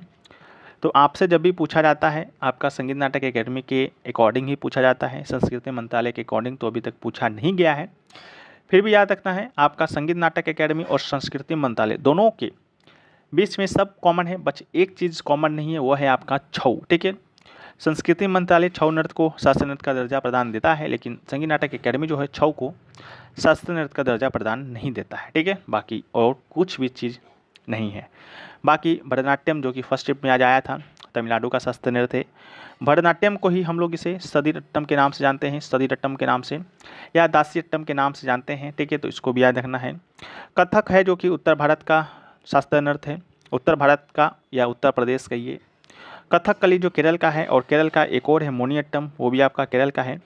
फर्स्ट स्टेप में आपका प्रश्न आया कि कनक रेले का संबंध किस शास्त्रीय नृत्य से है। ठीक है, तो कनक रेले की बात करेंगे तो इनका संबंध आपका मोनियट्टम से ही था, वही मोनियट्टम जिसका संबंध केरल से था। इसके अलावा कुचिपुड़ी जो है आपका आंध्र प्रदेश से संबंधित है। तो सीजीएल में आया कि वेमपत्ती चिन्ना सत्यम का संबंध किस नृत्य से है, तो वेमपत्ती चिन्ना सत्यम की बात करते हैं तो इनका संबंध आपका आंध्र प्रदेश से ही था, तो उसको भी याद रखना है। ओडिसी जो है आपका उड़ीसा से है। तो एक बार प्रश्न आपका बना कि जो है केलुचरण महापात्रा जो है, केलुचरण महापात्रा का संबंध जो है किस नृत्य से है, तो इनका संबंध उड़ीसा से था। इसके अलावा सतरिया जो है आपका असम का है। तो एक बार आपके एग्जाम में प्रश्न बना, क्या बना भाई, तो बना कि शंकर जो देव है, श्रीमंत शंकर देव, उनका जो संबंध है वो किस नृत्य से है, तो उनका संबंध जो था आपका सतरिया नृत्य से ही था। इसके अलावा है आपका मणिपुरी नृत्य जो कि आपका मणिपुर से है। तो घनकांत बोरा जो है एक शख्स का नाम है, उनका संबंध आपका मणिपुर से ही था। ठीक है, तो इसको भी याद रखना है। इसके अलावा पूर्वी भारत के छऊ की बात करते हैं तो ये आपका उड़ीसा, झारखंड और पश्चिम बंगाल में। उड़ीसा में मयूरभंज छऊ, झारखंड में सरायकेला और पश्चिम में पुरुलिया छऊ के नाम से ये आपका प्रसिद्ध है। ठीक है, नेक्स्ट क्वेश्चन जो पूछा गया वो पूछा गया कि which article of the constitution of India provides that there shall be a council of ministers with the prime ministers as its head. यानी कि भारत के संविधान का कौन सा लेख प्रदान करता है कि प्रधानमंत्री के साथ अपने सिर के रूप में मंत्रियों की परिषद होगी। ठीक है, तो राइट आंसर जो है उसका आपका वो अनुच्छेद 74 का सब क्लोज 1 इसका राइट आंसर है। यही प्रदान करता है कि प्रधानमंत्री के साथ अपने सिर के रूप में मंत्रियों को परिषद होगी। इसके अलावा अनुच्छेद 74 को याद रखिएगा, राष्ट्रपति की सहायता और सलाह देने के लिए मंत्रियों की परिषद से संबंधित है। 44 यही आपका यूसीसी यूनिफॉर्म सिविल कोड से संबंधित है। अनुच्छेद 21 ए को याद रखिएगा, आपका ये कि प्राथमिक शिक्षा का अधिकार देता है। 86वां संविधान संशोधन 2 के माध्यम से ये आपका जोड़ा गया था। ठीक है, बाकी अनुच्छेद 34 जो है इस हिस्से के द्वारा प्रदान किए गए अधिकारों पर प्रतिबंध, जबकि मार्शल लॉ किसी भी क्षेत्र में लागू होता है उससे संबंधित है। अगला है कि मौलिक कर्तव्य भारत के संविधान के किस अनुच्छेद में निहित है, तो इसका राइट आंसर आपका अनुच्छेद 51 ए होगा। वही बात है, संविधान में मौलिक कर्तव्य नाम का कोई चीज़ नहीं था। 42वां संविधान संशोधन 1976 में इससे जोड़ा गया और इसमें भाग 4 ए जोड़ा गया, अनुच्छेद 51 ए जोड़ा गया। सुबह में भाग पूछा गया था, अभी आपका अनुच्छेद पूछा गया, कल आपसे संविधान संशोधन पूछा जाएगा। इसके अलावा किस समिति की सिफारिश पर, तो स्वर्ण सिंह समिति की सिफारिश पर। ठीक है, जब 1976 में जोड़ा गया था उस समय मात्र 10 ही मौलिक कर्तव्य जोड़े गए थे। एक जो मौलिक कर्तव्य है वही 86वां संविधान संशोधन 2002 के माध्यम से जोड़ा गया था। वर्तमान में अभी 11 मौलिक कर्तव्य है। ये जो विचार है मौलिक कर्तव्य का रूस के संविधान से लिया गया था। ठीक है, बाकी एक प्रश्न और आता है जो कि यहाँ पर ऐड नहीं है, वह है कि सरदार स्वर्ण सिंह समिति ने कितने मौलिक कर्तव्य को जोड़े जाने का सुझाव दिया था, तो इन्होंने 8 मौलिक कर्तव्य को जोड़े जाने का सुझाव दिया था, हालांकि 10 जोड़ा गया था। बाकी 11 मौलिक कर्तव्य कौन कौन सा है उसको एक बार आप लोग याद रखिएगा। इसको याद कैसे रखना है, इसको याद रखना है 51 ए का। ठीक है, यहाँ पर क्या लिखा हुआ है, 51 ए है। ठीक है, 51 कैपिटल ए है, 51 कैपिटल ए का सब क्लोज ए स्मॉल। ठीक है, ऐसे याद रखना है। ठीक है, तो ये आपका राष्ट्रीय ध्वज, राष्ट्रगान और भारतीय संविधान के सिद्धांतों और संस्थानों का समान है। वहीं पर सब क्लोज भी आपका स्वतंत्रता के लिए देश की लड़ाई को प्रेरित करने वाले उदात्त सिद्धांतों को बनाए रखें और कायम रखने से संबंधित है। सी जो है भारत की संप्रभुता, एकता और अखंडता को बनाए रखने और उसकी रक्षा करने से है। डी आपका है राष्ट्र की रक्षा करें और आवश्यकता अनुसार राष्ट्रीय सेवाएं प्रदान करें। इसके अलावा जो है आपका डी के अलावा है ई जो है आपका धर्म, भाषा, स्थान या वर्ग में मतभेदों के बावजूद सभी भारतीयों के जो बीच सद्भाव और साझा भाईचारे की भावना को बढ़ावा देना और महिलाओं की गरिमा को ठेस पहुंचाने वाले व्यवहारों की निंदा करना संबंधित है। एफ जो है आपका समग्र रूप से राष्ट्र के समृद्ध सांस्कृतिक इतिहास की सराहना करें और उसकी रक्षा करने से है। इसके अलावा जी जो है EFG आपका जंगल, झील, नदी और वन जीव सहित एक स्वस्थ पारिस्थितिकी तंत्र को बनाए रखने, साथ ही सभी जीवित जीवों के प्रति दया रखने के संबंधित है। एच जो है आपका मानवतावादी दृष्टिकोण, एक वैज्ञानिक मानसिकता और सुधार की भावना को बढ़ावा देने से संबंधित है। इसके अलावा जो एच के बाद आपका आई आता है, जो कि सार्वजनिक संपत्ति की रक्षा करने, हिंसा से दूर रहने को बताता है। इसके बाद जे जो है वो है आपका व्यक्तिगत और सामूहिक प्रयास के सभी क्षेत्रों में उत्कृष्टता के लिए प्रयास करना, ताकि देश लगातार प्रयास सफलता की अधिक से अधिक ऊंचाइयों पर पहुंच सके। इसके अलावा जो लास्ट के है वह है अपने बच्चों या प्रतिपाल्य को ये 6 से और 14 वर्ष की आयु के बीच शिक्षा प्राप्त करने का अवसर देना। ये 2002 के 86वां संविधान संशोधन के माध्यम से जोड़ा गया था, जैसा कि आप लोग को पहले ही मालूम है। ठीक है, अगला है कि भारत के निम्नलिखित में से किस पड़ोसी देश में प्रसिद्ध कटास राज्य मंदिर परिसर है, जिसमें कई धर्मों के मंदिर स्थित है। तो राइट आंसर आपका पाकिस्तान होगा। प्रसिद्ध कटास राज मंदिर पाकिस्तान में स्थित है, पाकिस्तान के पंजाब प्रांत में चकवाल के पास है। ठीक है, इसको याद रखिएगा। ये जो मंदिर है 615 से 950 ईस्वी के बीच बनाया गया है। साथ में ये जो मंदिर है भगवान राम, हनुमान और शिव को समर्पित है। इसके अलावा 1992 में भारत में अयोध्या में बाबरी मस्जिद के विध्वंस के बाद भारत में कई हिंदू मंदिर को नष्ट कर दिया गया था। इसके अलावा जो है आपका एक मंदिर का नाम है आपका कतारागामा मंदिर। ठीक है, बहुत सारे 2-3 लोग बताए थे, एक कतारागामा बताएं, एक हिंगराज मंदिर बताएं, एक वही वाला मंदिर बताएं। ठीक है, बाकी जो आया था आप लोग कमेंट सेक्शन में एक बार वेरीफाई कर दीजिएगा। कतरामा मंदिर की बात करेंगे तो आपका श्रीलंका में स्थित है। ठीक है, भगवान कार्तिकेय को समर्पित है। हिंगलाज माता मंदिर की बात करते हैं तो पाकिस्तान के बलूचिस्तान में स्थित है। ठीक है, तो इसको भी आप याद रखिएगा। इस मंदिर को नानी मंदिर के नाम से भी जाना जाता है। बाकी ये मंदिर हिंगलाज देवी और हिंगुला देवी भी कहते हैं। ठीक है, तो इसको भी याद रखिएगा। अगला है गणेश रथ डैश में स्थित बेहतरीन अखंड मंदिरों में से एक है। तो राइट आंसर आपका महाबलीपुरम होगा। गणेश रथ भारत के तमिलनाडु राज्य के एक शहर महाबलीपुरम में स्थित है। यह एक अखंड मंदिर है, जिसका अर्थ है कि चट्टान के एक टुकड़े से बनाया गया है। मंदिर भगवान गणेश को समर्पित है, जिन्हें बुद्धि ज्ञान और नई शुरुआत के देवता के रूप में पूजा किया जाता है। ठीक है, बाकी 7वीं शताब्दी में बनाया गया था पल्लव वास्तुकला में। अगला है डैश रासायनिक सूत्र H2SO4 है। तो राइट आंसर आपका विट्रियल का तेल हो, जिसका राइट आंसर होगा। हालांकि आपका ऑप्शन में सल्फ्यूरिक अम्ल दिया गया होगा। ठीक है, सल्फ्यूरिक अम्ल का ही आपका रासायनिक सूत्र है। हमने फर्स्ट शिफ्ट के वीडियो में ही बताया था, जब आपसे पूछा गया था सारे क्या कुछ पूछा गया था। ठीक है, सोडियम बाइकार्बोनेट का पूछा गया था, उसी समय हमने आपको सारे रासायनिक तत्वों का जो नाम है बता दिया था। ठीक है, तो उसी से संबंधित है H2SO4, तो इसको याद रखिएगा। इसे गंधक भी कहते हैं। अगला है एशियाई खो खो चैंपियनशिप 2023 का विजेता कौन। जिसका जो राइट आंसर है वो दोस्तों इंडिया हो जाएगा। उपविजेता की बात करेंगे तो ईरान। ठीक है, 2023 में ये आपका चौथा संस्करण था। ये जो आपका है असम में आयोजित किया गया था, पुरुष और महिला दोनों श्रेणी में आयोजित किया गया था। ठीक है, इसका मेजबानी भारतीय खो खो महासंघ के द्वारा किया गया था। और एशियाई खो खो चैंपियनशिप का पहला संस्करण जो है आपका 1996 में कलकत्ता में हुआ था। इसमें 5 टीमों ने भाग लिया था। भारत ने फाइनल में बांग्लादेश को हराया था। अब तक 4 बार इसका आयोजन किया जा चुका है। तो दूसरा संस्करण आपका 7 टीमों ने भाग लिया था, 2000 में हुआ था ढाका में। और जो तीसरा संस्करण है इंदौर में हुआ था 2016 में। ठीक है, तो इसको भी याद रखिएगा। भारत ही जीत हासिल किया था महिला और पुरुष दोनों वर्ग में। अगला है कि आर मुथुन कमल एक डैश नर्तक है, जिन्हें 2022 में पद्मश्री मिला। तो राइट आंसर आपका सादिर होगा। वर्ष 2022 में भारत सरकार ने मुथुन कमल को सदिर नृत्य में शैली में योगदान के लिए पद्मश्री पुरस्कार से सम्मानित किया गया था। आर मुथुन कमल भारतीय राज्य तमिलनाडु की 7वीं पीढ़ी की अनुभवी सदिर नृतंगना है। वो 32 देवदासियों में से एक जीवित व्यक्ति हैं, जिन्होंने बिड़ी मलाई मुरुगन मंदिर में देवता की सेवा और बिड़िन मलाई मंदिर में स्वयं को भगवान को समर्पित करने के लिए पोट्टू कटतल समारोह में आयोजित करने वाली अंतिम महिला है। ठीक है, अगला है निम्नलिखित में से कौन एक शास्त्रीय नृत्य नहीं है। तो हमने सेकंड शिफ्ट के वीडियो में बताया था कौन कौन से 8 वो शास्त्रीय नृत्य हैं जो कि संगीत नाटक अकेडमी के द्वारा मान्यता प्राप्त हैं, और कौन से वो एक अलग नृत्य है जिसे भारत का संस्कृति मंत्रालय भी शास्त्रीय नृत्य का दर्जा प्रदान करता है। ठीक है, तो वो आप लोग जाकर देख लीजिएगा। बाकी कोई भी ऑप्शन आपको एक लोक नृत्य का दिया गया होगा। ठीक है, तो यहाँ पर हम लोग सभी राज्यों के लोक नृत्य और शास्त्रीय नृत्य को भी देख लेते हैं। जैसा कि आंध्र प्रदेश है, तो आंध्र प्रदेश का शास्त्रीय नृत्य एक आपका कुचिपुड़ी है। कुचिपुड़ी के अलावा जो भी नृत्य आंध्र प्रदेश से होगा वो क्या होगा, तो वो होगा आपका लोक नृत्य। जैसा कि बिलासनी नाट्यम, आंध्र नाट्यम, भावाकल्पम, बीड़ा नाट्यम, दप्पू, तपेटा, लंबाडी, ढिमसा, कोलाट्टम, बुट्टा बुमलू। ठीक है, ये सब आपका लोक नृत्य है। असम से भी आपका एक है सतरिया जो नृत्य है वो आपका शास्त्रीय नृत्य है। इसके अलावा बिहू हो गया, बिछुआ हो गया, नट पूजा, महारास, काली गोपाल, बगरुम्बा, नागा नृत्य, खेल गोपाल, तब्बल, चोंगली, डोंगी, झुमरा, होवत जनाई, ये सभी आपका असम का लोक नृत्य है। बिहार से जाजटीन, बखो बखेन, पवड़ियाँ, सामा, चकवा विदेशिया लोक नृत्य है।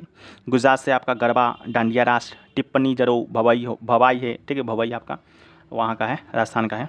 हरियाणा से झूमर, फाग, डाफ, धमाल, लूड़, गुग्गा, खोर, कागोर। हिमाचल प्रदेश से झोड़ा, झाली, छड़ही, धामन, छपेली, महासू, नाटी, डांगी। जम्मू कश्मीर से रौफ, हिकत, मंदजस, कुड्डी, डांडी नाच, दमाली। कर्नाटक से यक्षगान, हुटारी, सुग्गी, कुनिथा, करगा, लांबी। केरल से शास्त्रीय नृत्य आपका है कथकली है। इसके अलावा ओट्टम थुलाल, मोहिनीअट्टम भी शास्त्रीय नृत्य है। इसके अलावा केकोटिकली। महाराष्ट्र से लावनी, नकटा, कोली, लेजिम, गफ्फा, दही कला, दशावतार या बोहरा। उड़ीसा से एक शास्त्रीय नृत्य ओडिसी। इसके अलावा साबरी, घुमरा, पेंका, मुनारी, छाऊ हो गया, वही मयूरभंज छाऊ। पश्चिम बंगाल से काठी, गंभीरा, डाली, जात्रा, बाउल, मरसिया, महल, कीर्तन। पंजाब से हो गया भांगड़ा, गिद्दा, डफ, धमन, फांड, नकल। राजस्थान से घूमर, चक्री, गनगौर, झूललीला, झूमा, सुईसनी, घपाल, कालबेलिया। तमिलनाडु से शास्त्रीय नृत्य भरतनाट्यम, कुम्मी, कोल्टम, कवाड़ी। उत्तर प्रदेश से नौटंकी, रासलीला, कजरी, झोरा, छपेली, जैता। उत्तराखंड से गढ़वाली, कुमायूनी, कजरी, झोरा, रासलीला, छपेली। गोवा से तारंगमेल, कोली, देखनी, फुगरी, सिगमो, घोड़े, मोदनी, समई, जागर, रणमले, गौफ, टोन्यामेल। मध्य प्रदेश से जाबरा, मटकी, आरा, खड़ा नाच, फूलपत्ती, गिरदा नृत्य, सिलालारकी, सिला बधोनी, मांच। छत्तीसगढ़ से गोरमारिया, पंथी, राउत नाच, पंडवानी, बेदमती, कपालिक, भरथरी चरित्र, चंडेनी। झारखंड से कर्मा, झूमर, मुंडारी, हुंटा, डोमकच, मर्दाना, जन्नी, पाइका, सबको याद रखना है। अरुणाचल प्रदेश से बुइया, ठीक है, पोनुंग, पोपीर, पासी कोंकी, वांचो, चलो को याद रखना है। मणिपुर से ढोल चोलम, थांगटा, लाई हरोबा, पुंग चोलम। इसके अलावा क्या खुबक, इसेई, ल्हासो। मेघालय से का, साद, सुख, मैनसम, नोक्रेम, लाहो। मिजोरम से चिराव नृत्य, खुलालम, ठीक है। इसके अलावा चामंग, लाइजोन, जांग तलाम। नागालैंड से रंगमा, बांस डांस, जिलियांग। त्रिपुरा से होजगिरी, सिक्किम से चूफाट नृत्य, ठीक है, सिंघी चाम, खुखरी, चुटकी नाच, ठीक है, तासियांग कुक नृत्य को याद रखना है। इसके अलावा अगला क्वेश्चन पूछा गया, in Akbar period which department person को लिस्ट दीवान, ठीक है। तो इसका जो राइट आंसर होगा वो होगा आपका राज्य की समस्त आय और व्यय का प्रबंधन करने से संबंधित था आपका दीवान। इसके अलावा केंद्रीय स्तर पर मुगल समाज के अधिकारी को देखें तो वजीर जो है इन्हें मुख्यमंत्री के रूप में जाना जाता है। ये राजस्व और वित्त का काम देखते थे। मीर बख्शी जो है सैन्य नियुक्ति और पदोन्नतियों के संबंध में खुफिया जानकारी एकत्र करना, सिफारिश करना से संबंधित थे। मीर समन शाही कारखाने का प्रभारी था जहाँ सभी प्रकार के निर्माण होते थे। दीवान बयूतात सरकोश, सरकारी भवनों आदित्य आदि का रखरखाव से संबंधित था। मीर मनसी साहिब प्रताचार से, सद्र उस सद्र धार्मिक दान अंशदान प्रमुख से। काजी उल कुजात जो है सम्राट के बाद न्याय के लिए सर्वोच्च अधिकारी, उसकी जिम्मेदारी मुस्लिम कानून के अनुसार सभी मामलों में न्याय करना था। इसके अलावा जो है मुशर्रफ ई मुमलिक लेखाकार था। मुस्तफ़ ई उमलिक लेखा परीक्षक था। मीर डॉक्टर याचिकाओं के प्रभारी था। नेविस पर जाएं आपका रिपोर्टर था, ठीक है। उसी प्रकार से आपका यहाँ पर भी है मुगल अधिकारी में कुछ अधिकारी भी थे। दीवान वजारत हो गया, राजस्व वित्त से था। दीवान अर्ज सैन्य से था। दीवान रसाल तुमहत सिर्फ विदेशी कार्य से था। दीवान इंसा सरकारी कागजातों का संरक्षक से था। दीवान कजा अदालती से था। दीवान बरीद गुफिया विभाग से। दीवान समन शाही घराने के प्रभारी से था। इसके अलावा जो है आपका अकबर का नवरत्न भी हुआ करता था। एक था आपका अब्दुल रहीम, ये अकबर का दरबारी कवि था। उन्हें खाने खाना की उपाधि प्रदान की गई थी। उन्होंने बाबरनामा की चगदाई भाषा में फारसी में अनुवाद किया। अबुल फजल आपका आईने अकबरी के लेखक था, ठीक है, इसको भी याद रखना है। बीरबल था सेना के सलाहकार था। एक आपका था क्या, यहाँ पर नाम मिचमैच हो गया है।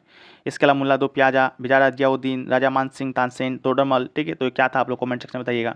अगला जो है कि इनमें से कौन पूंजी प्राप्ति का हिस्सा नहीं है, ठीक है। तो पूंजी प्राप्ति का हिस्सा की बात करते हैं तो कर जो है आपका नहीं है। पूंजीगत प्राप्तियाँ अचल संपत्तियों की बिक्री से प्राप्त नगद, कंपनी के शेयरों की बिक्री से प्राप्त नगद और ऋण और ब्रांड जैसे ऋण साधन के मुद्दे के माध्यम से प्राप्त नगद है। इसके अलावा पूंजीगत प्राप्तियाँ सरकारी राजस्व है जो या तो देनदारियों उत्पन्न करते हैं जिससे ऋण लेना, या संपत्ति को कम करते हैं जैसे विनिवेश। एक पूंजी प्राप्ति तब होती है जब सरकार दायित्व उठाकर या अपनी संपत्ति बेचकर धन है जो कि जुटाता है। राजस्व प्राप्तियाँ सरकारी प्राप्तियाँ हैं जो दायित्वों को नहीं बढ़ाती हैं और संपत्ति को समाप्त नहीं करती हैं। ये कर हो गया राजस्व, ब्याज, सरकारी निवेश पर लाभांश, उपकर और दी गई सेवाएं के लिए अन्य सरकारी प्राप्तियाँ, ठीक है। तो ये सभी आपका है। तो हमारा जो नेक्स्ट प्रश्न वो है कि निम्नलिखित में से कौन मुगल सम्राट में नक्शबंदिया नेता ख्वाजा उब्दुल्ला अहरार का अनुयायी था। ठीक है, तो इसका जो राइट आंसर होगा वो दोस्तों आपका हो जाएगा बाबर। ठीक है, जो बाबर थे आपके नक्शबंदिया नेता ख्वाजा उब्दुल्ला अहरार का अनुयायी था। तो ये आपसे प्रश्न जो कि पूछा गया था, तो यही आपका राइट आंसर होगा। नेक्स्ट जो प्रश्न पूछा गया फ्रेंड्स वो है कि सौरव गांगुली ने किस मैच में अपनी जो शर्ट है या टी शर्ट है वो दोस्तों आपका उतारी थी। ठीक है, तो इसका जो राइट आंसर होगा लॉर्ड्स इसका राइट आंसर था, क्योंकि 2002 में लॉर्ड्स में इंग्लैंड के खिलाफ आपका नेट वेस्ट सीरीज हो रहा था। उसी के फाइनल में भारत की जीत के बाद सौरव गांगुली के द्वारा अपनी जर्सी उतार कर जश्न मनाया गया था, जो कि विश्व इतिहास में यादगार क्षणों में से एक था, जिसे आप पिक के माध्यम से भी आप लोग यहाँ पर देख सकते हैं। प्रश्न आपसे पूछा गया कि प्रसिद्ध नर्तकी जो हैं आपके युगल, कमलिनी अस्थाना और नलिनी अस्थाना, ठीक है, उनको जो है 2022 में पद्मश्री का अवार्ड दिया गया था। ठीक है, तो वही आपसे पूछा गया था इनको किस नृत्य शैली के लिए दिया गया था। ठीक है, तो इसका जो राइट आंसर होगा वो दोस्तों आपका हो जाएगा कथक। ठीक है, इनको जो अवार्ड है आपका कथक नृत्य के लिए दिया गया था। ठीक है, तो इसका राइट आंसर आपका होगा कथक। इसके अलावा भारत के राष्ट्रपति के द्वारा नलिनी अस्थाना जो कि युगल हैं कथक नृत्य के लिए। इसके अलावा आर मुथु कनमल, जो कि कल ही पूछा गया था, आर मुथु कनमल का संबंध किस नृत्य से है। ठीक है, ये आपका सदी नृत्य है, तो इनको भी दिया गया था। पद्मा रेड्डी को दिया गया था, ये भी आपसे पूछा जाएगा, एकदम 100% पूछा जाएगा, जो कि कुचिपुड़ी नृत्य से संबंधित हैं। ठीक है, तो इनको दिया गया था।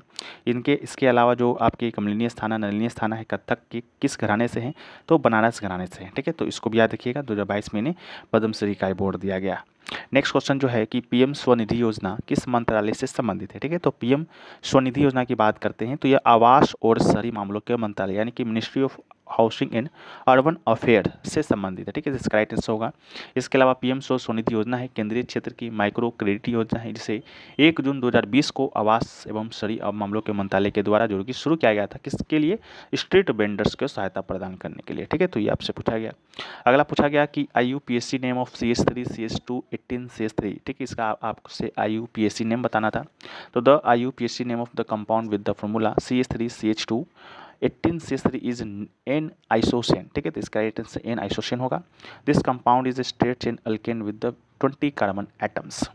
नेक्स्ट क्वेश्चन पूछा गया कि 2021 men's T20 world cup final में रेफरी कौन था। ठीक है, तो रेफरी की बात करेंगे तो रेफरी तो 3-4 थे, शायद आपसे भारतीय रेफरी के बारे में पूछा गया हो, तो इसका राइट आंसर आपका जवागल सिरनाथ होगा। ठीक है, ताकि स्टूडेंट के द्वारा यही बताया गया है, जवागल सिरनाथ भी। ठीक है, इसके जो अलावा आपका मैच रेफरी थे वो थे आपके डेविड बून, इसके अलावा जेफ क्रो, रंजन मधुकले, ठीक है, और जवागल सिरनाथ।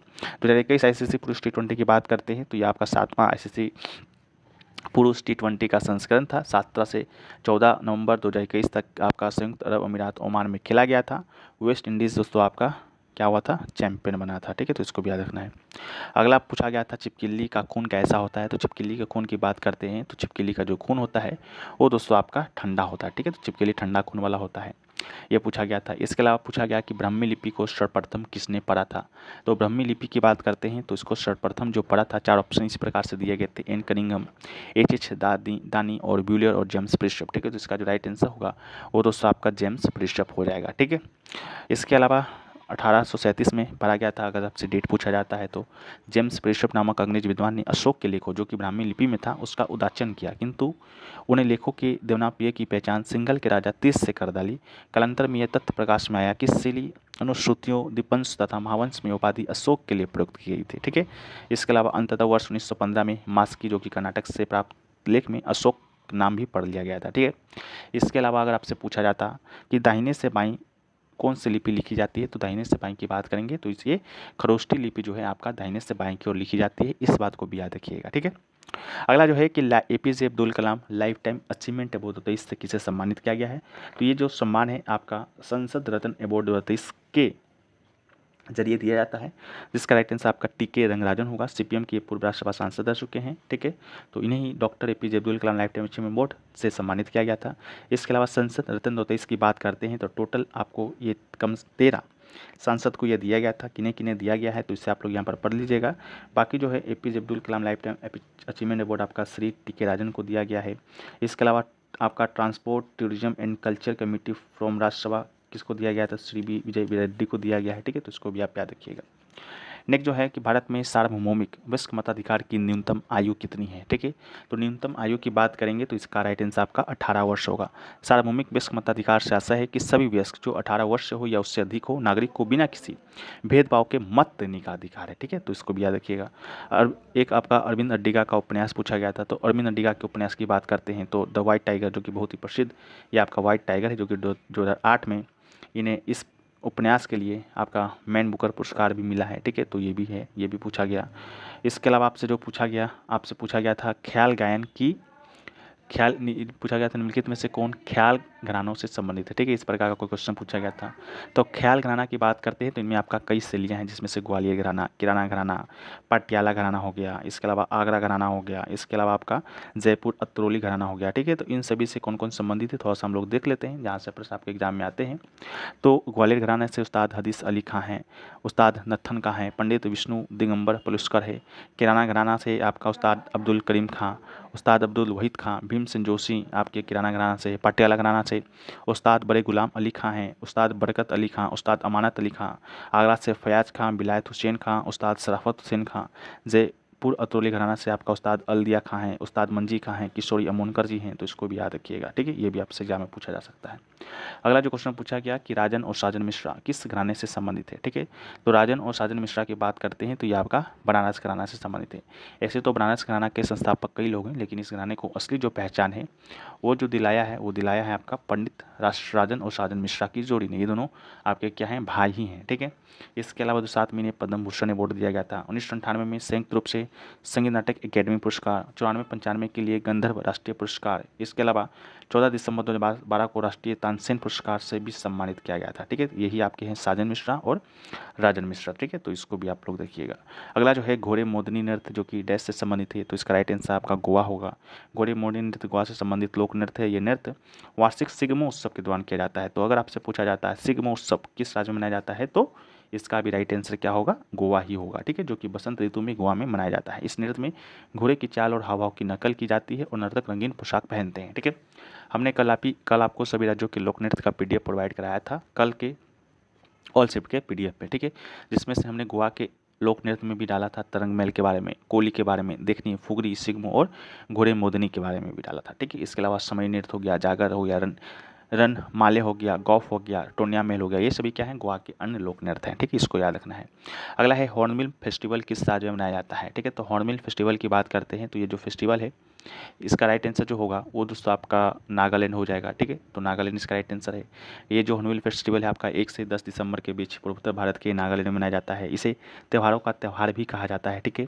इसके अलावा और भी लिस्ट फेस्टिवल देखें तो आंध्र प्रदेश में ब्रह्मोत्सव को याद रखना है। अरुणाचल प्रदेश से लोसर कल ही आया था, लोसर फेस्टिवल कहाँ मनाया जाता है, तो लोसर फेस्टिवल एक अरुणाचल प्रदेश में मनाया जाता है। लेकिन अगर आपसे केंद्र शासित प्रदेश पूछे तो उसका राइट आंसर लद्दाख होगा। इसके अलावा अगर आपसे पूछा जाता है लोसंग फेस्टिवल कहाँ मनाया जाता है, लोसंग होगा, ठीक है। तो लोसंग की बात करते हैं तो ये जो LOSANG लोसंग, तो ये दोस्तों आपका सिक्किम में मनाया जाता है, ठीक है। तो थोड़ा थोड़ा कहीं डिफरेंस है और एग्जाम में आप गलत कर देते हैं, तो इसको याद रखिएगा। असम में बोहाग बिहू, ठीक है, बोहाग बिहू क्या असम में बिहू मनाया जाता है। बिहू 3 बार मनाया जाता है एक साल में, बोहाग हो गया, माघ हो गया, कट्टी हो गया, ठीक है। इसके अलावा बिहार की बात करेंगे तो बिहार में छठ पूजा मनाया ही जाता है। छत्तीसगढ़ में बस्तर दशहरा। इसके अलावा कर्नाटक की बात करेंगे तो मैसूर दशहरा, ठीक है। छत्तीसगढ़ में बस्तर और कर्नाटक में मैसूर दशहरा, ठीक है। तो इसको भी याद रखिएगा। इसके अलावा जो है गोवा में कार्निवल महोत्सव, गुजरात में जन्माष्टमी, हरियाणा में गुग्गा नवमी, हिमाचल प्रदेश में गोची, झारखंड में कर्मा, कर्नाटक उगादी और केरल ओनम, ठीक है। इसके अलावा भी और है, पोंगल है जो कि तमिलनाडु में मनाया जाता है। इसके अलावा बतकुम्बा कल ही आया था, तो बतकुम्बा की बात करते हैं तो ये जो है आपका कहाँ, तेलंगाना में मनाया जाता है। इसके अलावा आंध्र प्रदेश के कुछ हिस्सों में भी मनाया जाता है, ठीक है। तो इसको भी याद रखना है। अगला जो क्वेश्चन पूछा गया कि बीदर फोर्ट का आकार कैसा है, ठीक है। तो बीदर फोर्ट का आकार की बात करते हैं तो ये दोस्तों आपका समचतुर्भुज है, कहें तो आयताकार है, ठीक है। इसका राइट आंसर आयताकार होगा। यही आपका बीदर का किला है जो कि कर्नाटक राज्य के बीदर शहर में, पुराने शहर में स्थित है, ठीक है। और किला शहर जिला सभी का नाम ही बीदर है। ये से बहमनी वंश के सुल्तान अहमद शाह प्रथम ने 1427 में अपनी राजधानी गुलबर्गा से बीदर स्थानांतरित की और कई इस्लामी स्मारकों के साथ किला भी बनवाया था, ठीक है। तो किले के अंदर 30 से अधिक स्मारक भी हैं, ठीक है। तो इसको भी याद रखना है। इसके अलावा से वो पूछा गया कि the substance and the shadow किसकी आत्मकथा है, ठीक है। तो ये जो पुस्तक है the substance and the shadow, इसका राइट आंसर आपका दिलीप कुमार होगा। द सब्सटेंस एंड शैडो दिग्गज अभिनेता यूसुफ खां की आत्मकथा है, जिसे कि दिलीप कुमार के नाम से भी जाना जाता है। तो एक पॉइंट आपको यहाँ भी मिल गया कि दिलीप कुमार का क्या नाम है, ठीक है। तो मूल नाम आपका यूसुफ खां है। इसके अलावा ये पुस्तक लेखक पूर्व पत्रकार उदय तारा नायर के द्वारा लिखा गया है, जो उनके संबंधों, विवाह, फिल्मों के उतार चढ़ाव को चित्रित करता है। अभिनेता ने 1944 में रिलीज हुए ज्वार भाटा के साथ फिल्मों में प्रवेश किया था। 6 दशकों की करियर में उन्होंने 60 से दशक फिल्मों की, जिनमें से मेला, नया दौरान, देवदास, मधुमती, मुगल आजम शामिल है, ठीक है। आप लोगों में से कौन इनमें से आप लोग मूवी देखे हैं बताइएगा। मुगल आजम बहुत ही प्रसिद्ध मूवी है, सभी को देखना चाहिए, ठीक है। इसके अलावा दिलीप कुमार को 1994 में आपका दादा साहेब फाल्के पुरस्कार भी दिया गया, उसको भी याद रखना है। इसके अलावा 1998 में पाकिस्तान का सर्वोच्च नागरिक पुरस्कार है निशान इम्तियाज़ दिया गया। उसके अलावा एक भारतीय अभिनेता के द्वारा सर्वाधिक पुरस्कार जीतने का गिनीज वर्ल्ड रिकॉर्ड भी दिलीप कुमार के नाम है। इसके अलावा और भी सारी पुस्तकें हैं, जिसका दिलीप कुमार के द्वारा द सब्सटेंस एंड शैडो तो लिखा ही गया, साथ में ए बिलियन हॉप पुस्तक भी लिखा गया। इसके अलावा शशि थरूर के द्वारा लिखिए the great Indian novel, an era of darkness, pax indica, the paradoxical prime minister, ये सभी शशि थरूर के द्वारा। चेतन भगत के द्वारा 5 point someone, one night and recall centre, 3D mistakes of my life, इसके अलावा 2 स्टेट्स, इसके अलावा रिवोल्यूशन 2020, हाफ गर्लफ्रेंड पुस्तक आपका चेतन भगत जी के द्वारा लिखा गया। राजदीप सरदेसाई के द्वारा 2019 how Modi won India, democracy 11, इसके अलावा newsman tracking India in the Modi era, ये सभी आपका राजदीप सरदेसाई के द्वारा लिखा गया।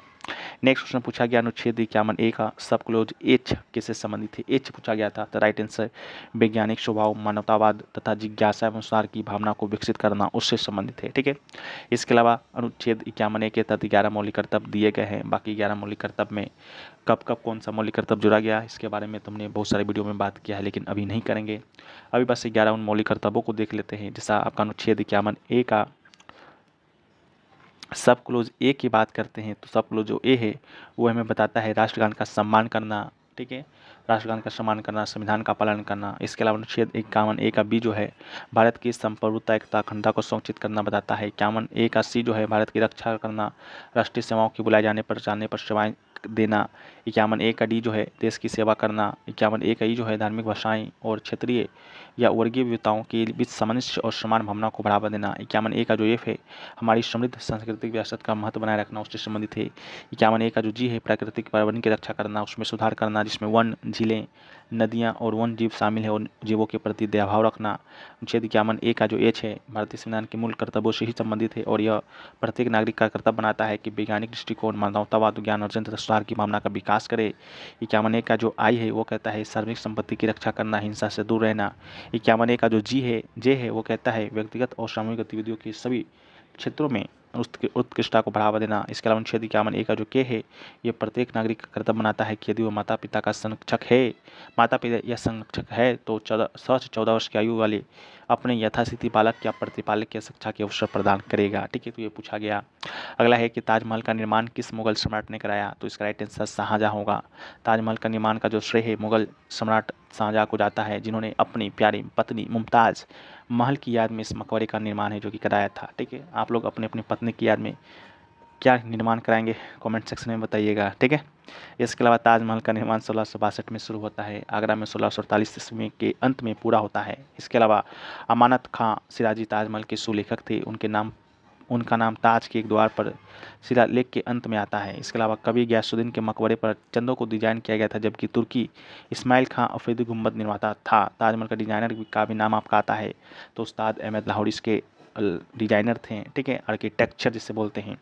इसके अलावा केंद्रीय गुंबद केंद्र में 187 फीट ऊंचा है। स्मारक के निर्माण के लिए सफ़ेद पत्थर और लाल बिलो पत्थर का इस्तेमाल किया गया है, ठीक है।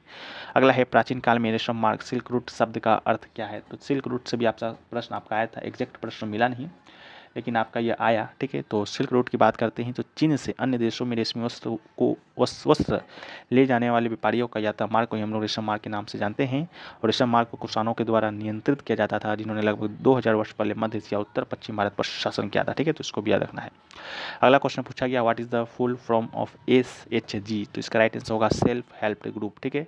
HSG का पूर्ण रूप होता है सेल्फ हेल्प ग्रुप, यानी कि स्वयं सहायता समूह। स्वयं सहायता समूह की बात करते हैं तो माइक्रो फाइनेंस का एक संगठन है जिसमें लोगों का एक छोटा समूह होता है और एक दूसरे को आर्थिक और भावनात्मक रूप से समर्थन देने के लिए एक साथ आते हैं। आमतौर पर ऐसे लोग से बने होते हैं जिनकी आर्थिक, सामाजिक, सांस्कृतिक पृष्ठभूमि समान होती है और जो अपनी वित्तीय स्थिति को सुधारने और अपने जीवन स्तर को बेहतर बनाने की कोशिश कर रहे होते हैं। ठीक है, इसके अलावा SHG जो है अक्सर सदस्यों को ऋण तक पहुँच प्रदान करने के लक्ष्य के साथ साथ वित्तीय साक्षरता और उद्यमिता में प्रशिक्षण सहायता प्रदान करने के लक्ष्य से बनाए जाते हैं।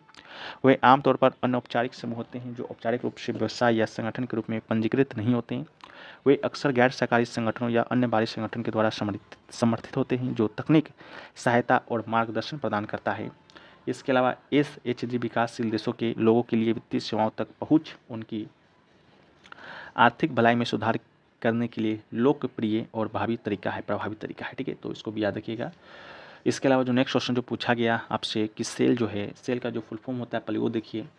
सेल का फुल फॉर्म होता है आपका steel authority of India limited. ठीक है, पूछा गया था ये कौन से सेक्टर में है। ठीक है, तो इसका राइट आंसर होगा कि सेल जो है एक केंद्रीय सार्वजनिक क्षेत्र का उपक्रम है। ठीक है, तो सार्वजनिक क्षेत्र इसका राइट आंसर होगा जो स्टील का जो उत्पादन का निर्माण करती है। ठीक है, तो इसको भी आप लोग याद कीजिएगा, ये भी पूछा गया था।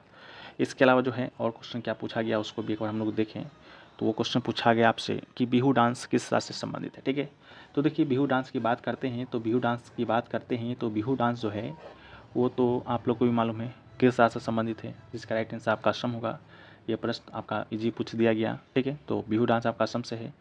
बिहू डांस तो आपका असम में है ही, साथ में असम में बिहू डांस के अलावा बिहू नृत्य भी है। ठीक है, डांस तो है ही, फेस्टिवल भी है। ठीक है, जो बिहू फेस्टिवल है वो दोस्तों आपका असम में, आपको बता दें कि साल में 3 बार मनाया जाता है। कितने बार? साल में 3 बार मनाया जाता है। ठीक है, माघ बिहू, काटी बिहू, बोहाग बिहू के नाम से मनाया जाता है। ठीक है, तो इसको भी याद रखना है।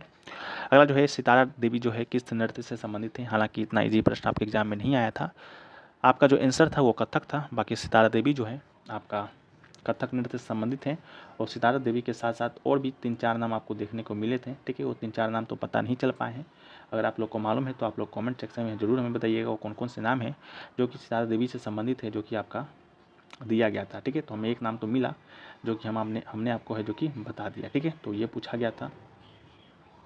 इसके अलावा सितारा देवी की बात करते हैं तो इसे नृत्य सामग्री के रूप में भी जाना जाता है। ठीक है, इनको नृत्य सामग्री यानी कि कथक की रानी का जो उपाधि है। अब आप पूछिएगा इनको दिया किसने, तो इनको दिया था किसने, तो इनको दिया है रविन्द्रनाथ टैगोर ने। ठीक है, पंडित रविन्द्रनाथ टैगोर के द्वारा है जो कि इन्हें नृत्य सामग्री कहकर संबोधित किया गया था। ठीक है, तो इसको भी याद रखिएगा, ये भी आपके एग्जाम में पूछा जा चुका है। इसके अलावा इनको सम्मान क्या क्या मिला है। ठीक है, सम्मान कहें तो पुरस्कार क्या क्या मिला है उसको देखिए। इनको तो सबसे पहले 1969 यानी कि 1969 में आपका संगीत नाटक एकेडमी अवार्ड मिला। ठीक है, तो इसे हम लोग SNA के नाम से जानते हैं। इसके अलावा 1975 ठीक है यानी कि 1975 में क्या मिला, तो पद्म श्री मिला, तो इसको भी याद रखिएगा।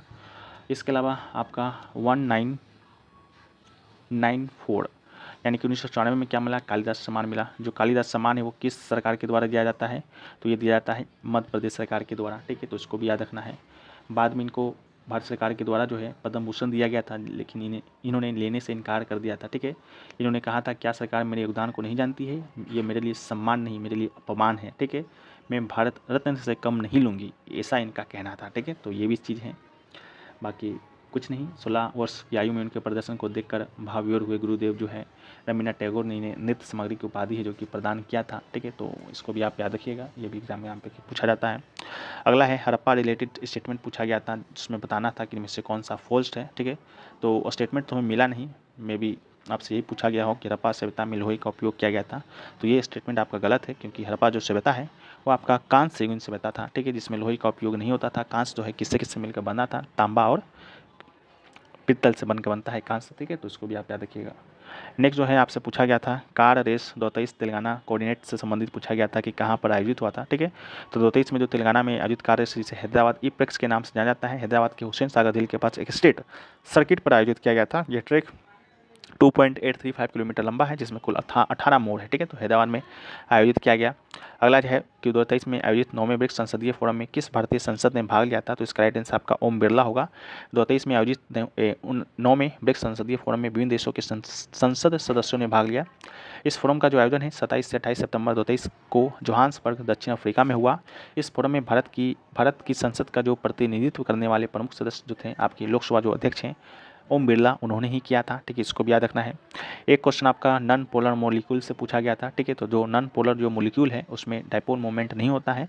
इसका मतलब है कि मॉलिक्यूल्स में इलेक्ट्रॉन डिस्ट्रीब्यूशन सिमेट्रिक होता है, जिससे पॉजिटिव और नेगेटिव चार्ज बैलेंस हो जाते हैं और डाइपोल मोमेंट जीरो हो जाता है, ठीक है। तो इस प्रकार क्वेश्चन प्रश्न क्या बना था आप लोग कमेंट सेक्शन में बताइएगा। अगला जो क्वेश्चन पूछा गया आरोग्य मिशन से संबंधित पूछा गया था, तो आरोग्य मिशन की बात करते हैं तो ये आपका 2013 में शुरू किया गया था, ठीक है, तो इसको भी आप याद रखिएगा। ये क्वेश्चन आपका मिलान करने को आया था प्रोटीन, फैट, कार्बोहाइड्रेट का, ठीक है, इस मैचिंग द बायोनेम, ठीक है, इसको मिलान करना था। तो प्रोटीन को ट्रिप्सिन से मिलान करना था, वसा को लाइपेज से और कार्बोहाइड्रेट को अमाइलेज से क्या करना था, मिलान करना था, ठीक है। बाकी एक था आपका ट्रिप्सिन भी था, ठीक है, यहाँ पर आपका है ट्रिप्सिन भी था। तो ट्रिप्सिन जो है प्रोटीन को पेप्टाइड्स और अमीनो एसिड में तोड़ता है, ठीक है, तो इसको याद रखना है। लाइपेज जो है लिपिड्स जो यानी वसा को फैटी एसिड में ग्लिसरॉल में तोड़ता है। अमाइलेज की बात करते हैं तो कार्बोहाइड्रेट यानी स्टार्च और ग्लाइकोजन को सरल शर्करा में तोड़ता है, ठीक है। तो ये सारी चीज़ें आपसे एग्जाम में पूछा गया था, ठीक है। प्रश्न वह है कि निम्नलिखित में से कौन 1947 में लॉर्ड माउंटबेटन के द्वारा वायसराय के रूप में प्रतिस्थापित किया गया था, ठीक है। यानी कि आपसे जो प्रश्न पूछा गया था वो पूछा गया कि 1947 के पहले जो लॉर्ड माउंटबेटन वायसराय बना था उसके पहले आपका कौन था, ठीक है। तो इसका राइट आंसर आपका लॉर्ड बेबल होगा।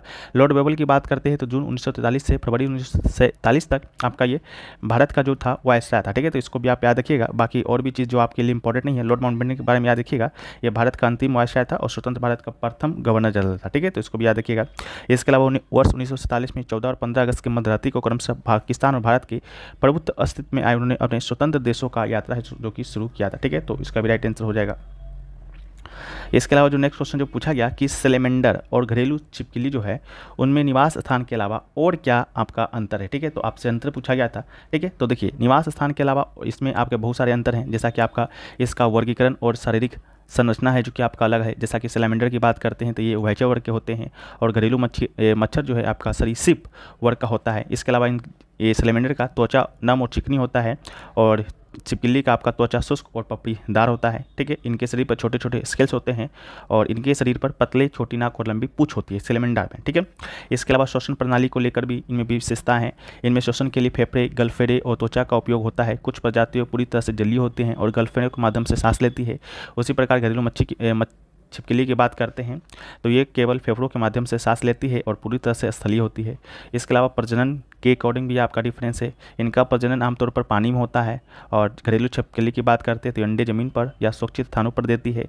इसके अलावा त्वचा की विशेषताएं के बारे में भी आपको बता दिए कि इसका पपड़ीदार होता है, इनका आपका चिकना होता है, ठीक है। इसके अलावा पुनः जनन क्षमता पर भी डिफरेंस है। सैलेमेंडर की बात करते हैं तो ये अपने खोए हुए अंगे और शरीर के अन्य हिस्सों को पुनः उत्पन्न करने में सक्षम होते हैं। घरेलू छिपकली की बात करते हैं तो इनमें भी पुनर्जनन की क्षमता होती है और लेकिन यह सैलेमेंडर की तुलना में कम होती है, ठीक है। तो इसको भी आप लोग देखिएगा। नेक्स्ट जो क्वेश्चन पूछा गया कि बावरिया क्या है, ठीक है। इसके अलावा इनका उपयोग क्या है, इनकी संरचना क्या है और जल संरक्षण में कैसे मदद करती है। हालांकि क्वेश्चन आपसे थोड़ा सा ईजी पूछा गया होगा, इस प्रश्न को लैंग्वेज नहीं मिल पाया था तो इसको हमको प्रश्न के तौर पर है जो कि बनाना पड़ा था, ठीक है। तो वर्षा जल प्रबंधन के पुराने तरीकों में से आपका है एक बावड़ी, ठीक है। तो बावड़ी क्या है, तो वर्षा जल प्रबंधन है। इसके अलावा मिट्टी में गहरे कुएं खोदे गए जिनमें संचित पानी तक पहुंचने के लिए सिरिया बनाई हुई है। इसके अलावा ये बावड़ियाँ लंबे समय तक जल भंडारण की सुविधा प्रदान करती है क्योंकि गहरे कुएं से जल वाष्पीकरण की मात्रा बहुत सीमित होती है। राजस्थान में बावड़ियाँ बहुत प्रचलित है, तो इसको भी याद रखिएगा। नेक्स्ट क्वेश्चन पूछा गया कि अगर किसी जगह बाढ़ आ जाए और रेत जमा हो जाए तो पौधे किस कारण से खत्म हो जाते हैं। तो इसका राइट आंसर आपका ऑक्सीजन की कमी से। जब बाढ़ के बाद रेत जमा हो जाती है तो पौधों की जड़ों को ऑक्सीजन की कमी का सामना करना पड़ता है। रेत और पानी की अधिकता से जड़ों को पर्याप्त ऑक्सीजन नहीं मिल पाती है जिसमें पौधे का जो मेटाबॉलिज्म होता है वो आपका प्रभावित होता है और वो सूखने लगते हैं। इसके अलावा जल जमाव से पौधे में वनस्पतिक विकास में कमी और अन्य समस्याएं भी उत्पन्न हो सकती है, ठीक है। नेक्स्ट क्वेश्चन पूछा गया कि निम्न में से किस अधिनियम ने भारत में ब्रिटिश ईस्ट इंडिया कंपनी का शासन समाप्त कर दिया और भारत को इंग्लैंड के ताज के अधीन कर दिया, ठीक है। तो इसका जो राइट आंसर होगा भारत सरकार अधिनियम 1858 हो जाएगा, ठीक है। भारत सरकार अधिनियम 1858 की बात करते हैं तो ईस्ट इंडिया कंपनी का शासन समाप्त कर दिया, ठीक है। इसके अलावा भारतीय प्रशासन ताज के सीधे नियंत्रण में आ गया। इसके अलावा इंग्लैंड में निदेशक मंडल और नियंत्रण बोर्ड को समाप्त कर दिया गया था। उनके स्थान पर भारत का राष्ट्र सचिव आया। भारतीय परिषद की स्थापना की गई। राष्ट्र सचिव ब्रिटिश मंत्रिमंडल का सदस्य होता था। इसके अलावा चार्ल्स वुड को भारत का पहला राष्ट्र सचिव बनाया गया था। 15 सदस्यों वाली भारतीय परिषद उनकी सहायता करती थी और भारत के गवर्नर जनरल को भारत का वायसराय बनाया गया था और भारत का प्रथम जो वायसराय था आपका लॉर्ड कैनिंग था और भारत का जो अंतिम गवर्नर जनरल था वो भी आपका लॉर्ड कैनिंग ही था। तो इसको भी आप याद रखिएगा। नेक्स्ट क्वेश्चन जो पूछा गया कि निम्नलिखित में से कौन सा आंकड़ा जनसंख्या के कार्यशील आयु वर्ग का प्रतिनिधित्व करता है, तो इसका जो राइट आंसर है आपका 15 से 59 वर्ष इसका राइट आंसर होगा। कामकाजी आबादी की बात करते हैं तो अर्थात 15 से 59 आयु वर्ग की महिलाओं और पुरुष के बारे में बताता है। यह उस क्षेत्र की कुल जनसंख्या है जिसे पूर्व निर्धारित आयु सीमा में लोगों की संख्या के आधार पर सक्षम और काम करने की संभावना माना जाता है। इन 4 क्षेत्रों में कार्यरत कार्यशील जनसंख्या का अनुपात किसी राष्ट्र के आर्थिक विकास के स्तरों का एक अच्छा संकेतक है। इसके अलावा 2011 में सभी भारतीय स्तरों पर कार्यबल भागीदारी दर महिलाओं के लिए 25.51% और पुरुष के लिए 53.26% है, जबकि पुरुषों में 53% के लिए कोई ग्रामीण शहरी अंतर नहीं है। ठीक है, महिलाओं के लिए काफ़ी ग्रामीण शहरी अंतर है, ग्रामीण में 30% है और शहरी में आपका 15.4% है। ठीक है, इसको याद रखिएगा। अगला है कि उस विकल्प की पहचान करें जो मौसम वैज्ञानिक के अनुसार भारत में वास्तविक मौसम नहीं है, तो इसका राइट आंसर आपका पश्चिमी ऋतु हो जाएगा। ठीक है, मध्य अक्षांशों में बहने वाली स्थायी हवाओं को पश्चिमी हवा कहा जाता है। हवा उपोष्णकटिबंधीय हाई प्रेशर बेल्ट से निचले प्रेशर बेल्ट तक बहती है। दक्षिणी गोलार्ध के पश्चिम भाग अधिक स्थिर और उच्च होते हैं तथा कथित ब्रेव वेस्ट विंड्स चली तस्मानिया और न्यूजीलैंड पर प्रहार करती है। ठीक है, इसके अलावा ध्रुवीय चक्रवात के साथ वेस्टर्ली अपनी शक्ति को बदलती है। सर्दियों के दौरान चक्रवात अधिकतम तीव्रता तक पहुंच जाता है और पश्चिमी हवाओं की ताकत बढ़ जाती है। इसके अलावा गर्मियों के दौरान चक्रवाती तूफान कम से कम पहुंच जाता है, जिसमें पश्चिमी हवाएं कम हो जाती है। ठीक है, तो इसको भी याद रखना है। अगला है कि एक राजनीतिक दल को भारत में राष्ट्रीय पार्टी की मान्यता प्राप्त करने हेतु निम्नलिखित में से कौन सा आवश्यक शर्त है। ठीक है, तो लोकसभा या विधानसभा में कोई दल कम से कम 4 राज्यों में वेद का मत 6% प्राप्त करती है तथा किसी राज्य से लोकसभा में कम से कम 4 सीट पर विजयी होती है। ठीक है, तो ये शर्त माना जाता है। इसके अलावा भी और सारी चीज़ें हैं। आपका निम्नलिखित 3 शर्त जो है आपको उसको पूरा करना होता है। ठीक है, 3 में से कोई भी एक शर्त, जैसा कि है यदि पार्टी कम से कम 3 अलग राज्यों से लोकसभा में 2% यानी कि 11 सीटें देती हैं, अथवा लोकसभा या विधानसभा में पार्टी कम से कम 4 राज्यों में कुल वेद वोटों में से 6% मत प्राप्त करती है, और यह किसी भी राज्य या राज्य से लोगों के सदन में कम से कम 4 सीटें देती हैं। इसके अलावा कम से कम 4 या अधिक राज्यों में एक पार्टी को राज्य पार्टी के रूप में मान्यता मिली हो। इन तीनों में से कोई भी एक क्राइटेरिया फुल होता है तो किसी पार्टी को आपका राष्ट्रीय पार्टी का जो दर्जा है वो दिया जाता है। ठीक है, अगला है कि ब्रॉड गेज रेलवे नेटवर्क की लंबाई है जो कि कितना है, तो ब्रॉड गेज रेलवे नेटवर्क की लंबाई की बात करते हैं तो 1.676 मीटर इसका राइट आंसर होगा। किसी भी रेलवे लाइन पर 2 पटरियों के अंदरूनी किनारों के बीच को रेलवे गेज कहा जाता है। जैसे ये दो पटरी हो गया, इसके बीच का जो ये गैप होता है उसी को रेलवे गेज के नाम से जानते हैं। भारत में 4 प्रकार के रेलवे गेज का उपयोग किया जाता है: बड़ी लाइन या ब्रॉड गेज, मीटर गेज, छोटी लाइन या नैरो गेज या मानक गेज। ठीक है, ब्रॉड गेज की बात करते हैं तो ये अक्सर वाइड गेज इसे कहा जाता है, और इन रेलवे गेजों में 2 पटरियों की दूरी या भारतीय रेलवे ट्रक में उपयोग किया जाने वाली बड़ी लाइन ब्रॉड गेज की चौड़ाई की बात करते हैं तो 1.676 मीटर 1676 होता है। मानक गेज की बात करते हैं तो भारतीय रेलवे ट्रैक में प्रयुक्त मानक गेज की चौड़ाई 1435 होता है। ठीक है, इसे मीटर में बदलिएगा तो उसको पॉइंट लगाना पड़ेगा, उसको भी ध्यान में रखिएगा। मीटर गेज की बात करते हैं तो 1000 होता है। छोटी लाइन या नैरो गेज की बात करते हैं तो 762 और 610 के बीच होता है। ठीक है, इसको भी याद रखिएगा। अगला है कि कंवल बाघ अभ्यारण्य जो है डैश राज्य में स्थित है, तो इसका जो राइट आंसर होगा वो आपका तेलंगाना हो जाएगा। तेलंगाना राज्य के मंचेरियल जिले के जन्नाराम मंडल में स्थित है और भारत सरकार ने 2012 में कंवल वन्यजीव अभ्यारण्य को बाघ अभ्यारण्य घोषित किया था। ठीक है, इसके अलावा राज्य बाघ रिजर्व और वर्ष की बात करते हैं तो राजस्थान में रणथंभौर जिसे 1973-74 में इसे दर्जा दिया गया था। इसके अलावा सरिस्का है, मुकुंदरा पहाड़ी है, रामगढ़ी विषधारी है, करौली है। असम की बात करते हैं तो काजीरंगा है, मानस है, नमेरी है। अरुणाचल प्रदेश की बात करते हैं तो नामदफा है, पाकुई है।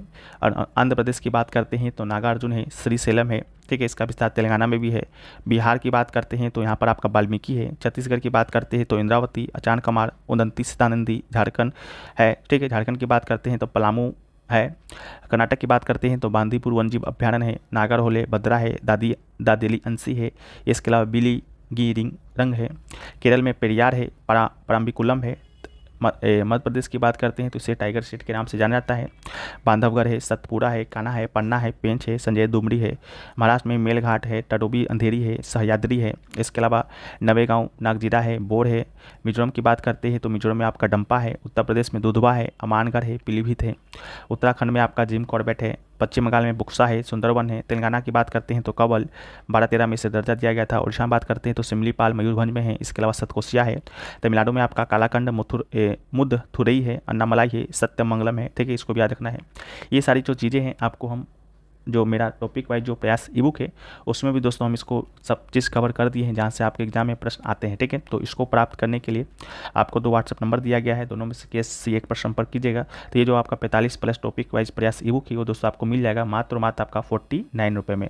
इसके साथ अगर आप किसी एक PYQ का भी PDF लेना चाहते हैं, चाहे CGL का लें, चाहे MTS का लें या CHSL का लें, वो भी आपको फ्री में मिल जाएगा। लेकिन अगर जो यहाँ पर लिखा गया है 7 प्रकार के जो PDF है, जैसा 45 टॉपिक वाइज प्रयास बुक हो गया, CHSL 24 का आंसर की अपडेटेड PDF हुआ, CGL 24 का MBQ हो गया, CPU का आपका MBQ हो गया, फेज 12 का आपका MBQ हो गया, GD का MBQ हो गया, MTS का जो एग्जाम चल रहा है उसका हो गया, ठीक है। इन सारी चीज़ों का अगर आप PDF लेना चाहते हैं या ई बुक लेना चाहते हैं तो इसके लिए आपको 149 रुपये पे करना होगा, ठीक है। इसको भी याद रखिएगा। इसको भी लेने के लिए आपको 2 व्हाट्सएप नंबर है, इनमें से किसी एक पर संपर्क करना होगा। और जो PDF आपका यहाँ पर MBQ लिखा गया है वो जल्दी आपको आंसर की से अपडेट होकर भी मिल जाएगा, ठीक है। तो इस बात को भी याद रखिएगा, ठीक है। बाकी हम लोग वीडियो में आगे बढ़ते हैं।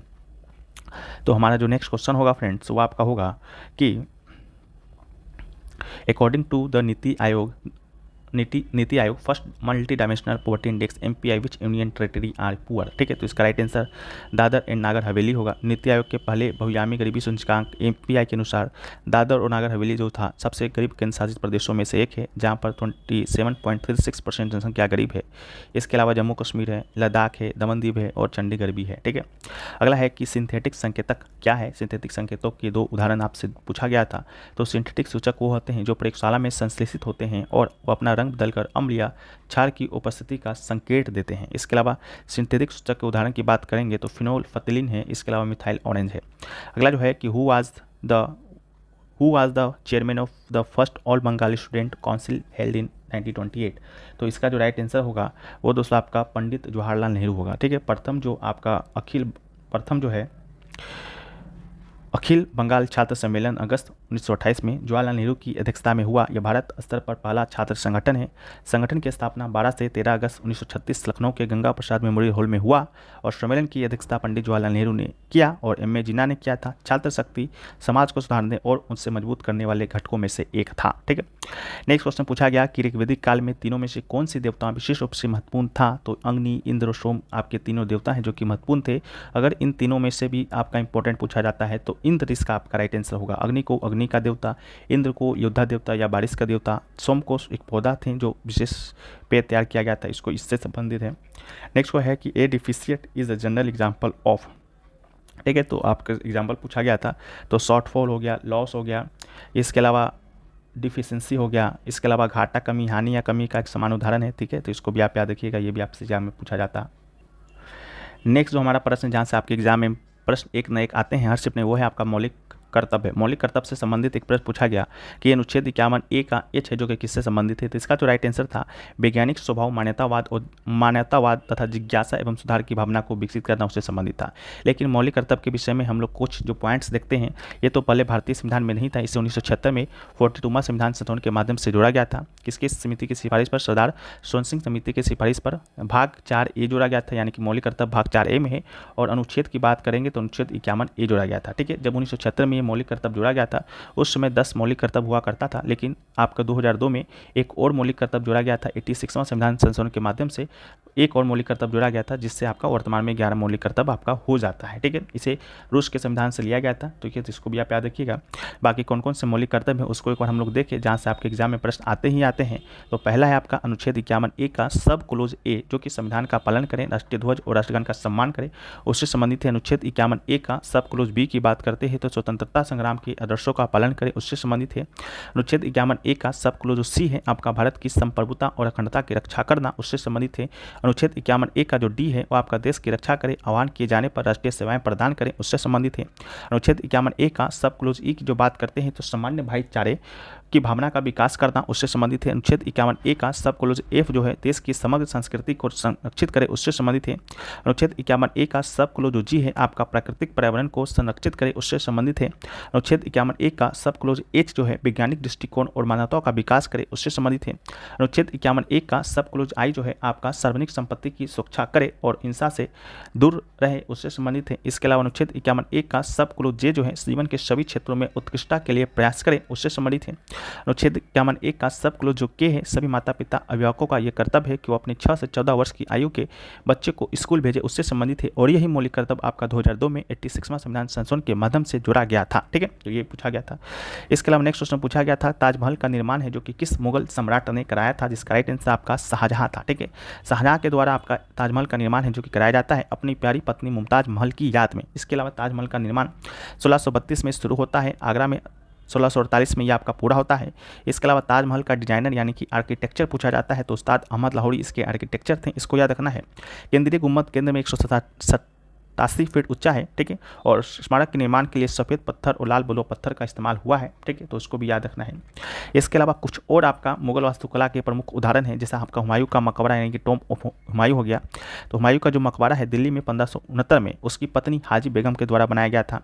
उसकी मृत्यु के 14 वर्ष के बाद 1565 में इसे बनवाया गया था। समाधि एक चौकोर घेरे वाले बगीचे के केंद्र में है।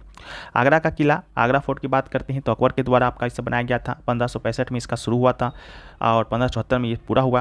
फतेहपुर सीकरी की बात करते हैं तो ये आपका आगरा के पास है। अकबर की राजधानी फतेहपुर सीकरी का निर्माण अकबर के द्वारा ही कराया गया था। साथ में बुलंद दरवाजा जो है फतेहपुर सीकरी का उच्च प्रवेश मार्ग है, तो उसको भी याद रखना है। जामा मस्जिद की बात करते हैं जो कि दिल्ली में है, बहुत ही प्रसिद्ध है और आपका मुगल आर्किटेक्चर का ये बहुत ही उत्कृष्ट उदाहरण माना जाता है जो कि शाहजहां के द्वारा बनवाया गया था, तो शाहजहां को याद रखना है। लाल किला की बात करते हैं, रेड फोर्ट, जिसे भी आपका शाहजहां के द्वारा ही बनवाया गया था। ठीक है, तो ये भी आपका मुगल वास्तुकला का एक बहुत ही प्रसिद्ध उदाहरण है। ठीक है, तो शाहजहां के शासनकाल के दौरान पुरानी दिल्ली के मध्य में बनाया गया था और जिसे तब शाहजहानाबाद के नाम से जाना जाता था। बीबी की मकबरा की बात करते हैं तो यह आपका एक शुद्धतावादी के रूप में औरंगजेब ने कला के सभी रूपों को हतोत्साहित किया और उनके शासनकाल के दौरान वास्तुकला और कलाएं गिर गई। मुगल शासन के दौरान फिर कभी नहीं देखी गई। ठीक है, उनकी पत्नी रबिया उद दौरानी का मकबरा 1989 में औरंगाबाद दक्कन में उनके बेटे के द्वारा पूरा किया गया था। इस अवधि के कुछ निर्माणों में से एक ध्यान देने योग्य बातें हैं तो बीबी का मकबरा औरंगजेब के द्वारा। ताजमहल के बारे में बात कर लिए। बादशाही मस्जिद की बात करते हैं तो बाबर के द्वारा 1524 में इसे बनाया गया था, तो इसको भी आपको याद रखना होगा। नेक्स्ट जो क्वेश्चन पूछा गया कि सेल यानी steel authority of India limited which sector, तो इसका राइट आंसर तो आपको सार्वजनिक क्षेत्र हो जाएगा। ठीक है, तो सेल जो है एक आपका केंद्रीय सार्वजनिक क्षेत्र का उपक्रम है जो स्टील उत्पादन में कार्यरत है, लेकिन स्वामित्व के आधार पर उद्योग की बात करते हैं तो इसे 3 मुख्य श्रेणियों में विभाजित किया जाता है। पहला है सार्वजनिक क्षेत्र के उद्योग, इनका जो स्वामित्व होता है संचालन सरकार के द्वारा किया जाता है। उदाहरण की बात करते हैं तो भारतीय रेलवे हो गया, भारतीय स्टेट बैंक हो गया। इसके अलावा निजी क्षेत्र के उद्योग की बात करते हैं तो इनका जो स्वामित्व या संचालन है निजी व्यक्तियों या कंपनी के द्वारा किया जाता है। उदाहरण के लिए आपका रिलायंस इंडस्ट्रीज, इसके अलावा टाटा मोटर्स। ठीक है, ये आपका निजी क्षेत्र का उद्योग हो गया।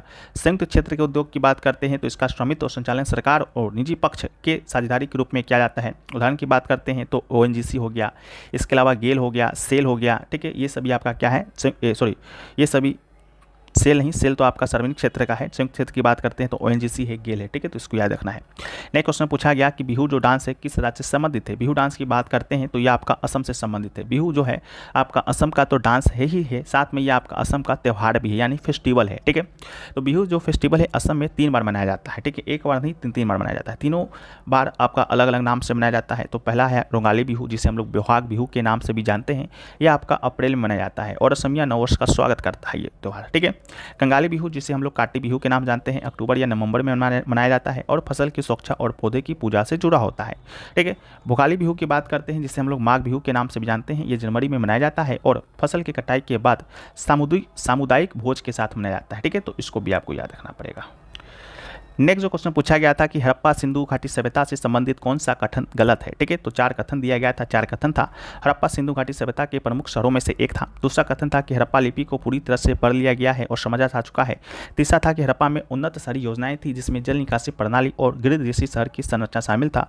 चौथा था कि हड़प्पा व्यापार का केंद्र था, इसका मेसोपोटामिया के साथ संबंध था। ठीक है, तो इसमें जो गलत था वो कथन आपका ऑप्शन नंबर 2 वाला था कि हड़प्पा लिपि को पूरी तरह से पढ़ा जा चुका है और समझा जा चुका है। ऐसा बिल्कुल नहीं है। हड़प्पा लिपि को अब तक ना ही पढ़ा जा चुका है और ना ही समझा जा चुका है। ये इसका जो लिपि है आपका क्या है, प्रति चित्रात्मक है, यानी कि चित्र के द्वारा इसका लिपि है जो कि बताया गया है। इस कारण से जो है अभी तक ना पढ़ा जा चुका है ना ही इसे अभी कुछ किया जा चुका है। ठीक है, तो आपको इसको भी याद रखना है। नेक्स्ट जो क्वेश्चन आपसे पूछा गया वो पूछा गया कि पीएम स्वनिधि योजना जो है किस मंत्रालय से संबंधित है। ठीक है, तो पीएम स्वनिधि योजना की बात करते हैं तो इसका संबंध है आवास और शहरी मामलों के मंत्रालय से, यानी कि ministry of housing and urban affairs से। ठीक है, तो इसका जो शुरुआत है आपका 2020 में जून में हुआ था। किसके लिए हुआ था, तो स्ट्रीट वेंडर्स की सहायता को प्राप्त करने के लिए हुआ था। ठीक है, इसके अलावा हम यहाँ पर कुछ प्रमुख सरकारी योजनाओं को देखेंगे, उनसे संबंधित मंत्रालयों को देखेंगे और उनके शुरू किए गए वर्ष को देखेंगे। ठीक है, तो पहला है प्रधानमंत्री किसान सम्मान निधि योजना। इसका मंत्रालय है कृषि और किसान कल्याण मंत्रालय। शुरू किया गया था सन 2019 में। अगला है आपका जल जीवन मिशन। ठीक है, जिसे नल जल के नाम से भी जाना जाता है। मंत्रालय की बात करते हैं तो जल शक्ति मंत्रालय के द्वारा इसे शुरू किया गया था सन 2019 में।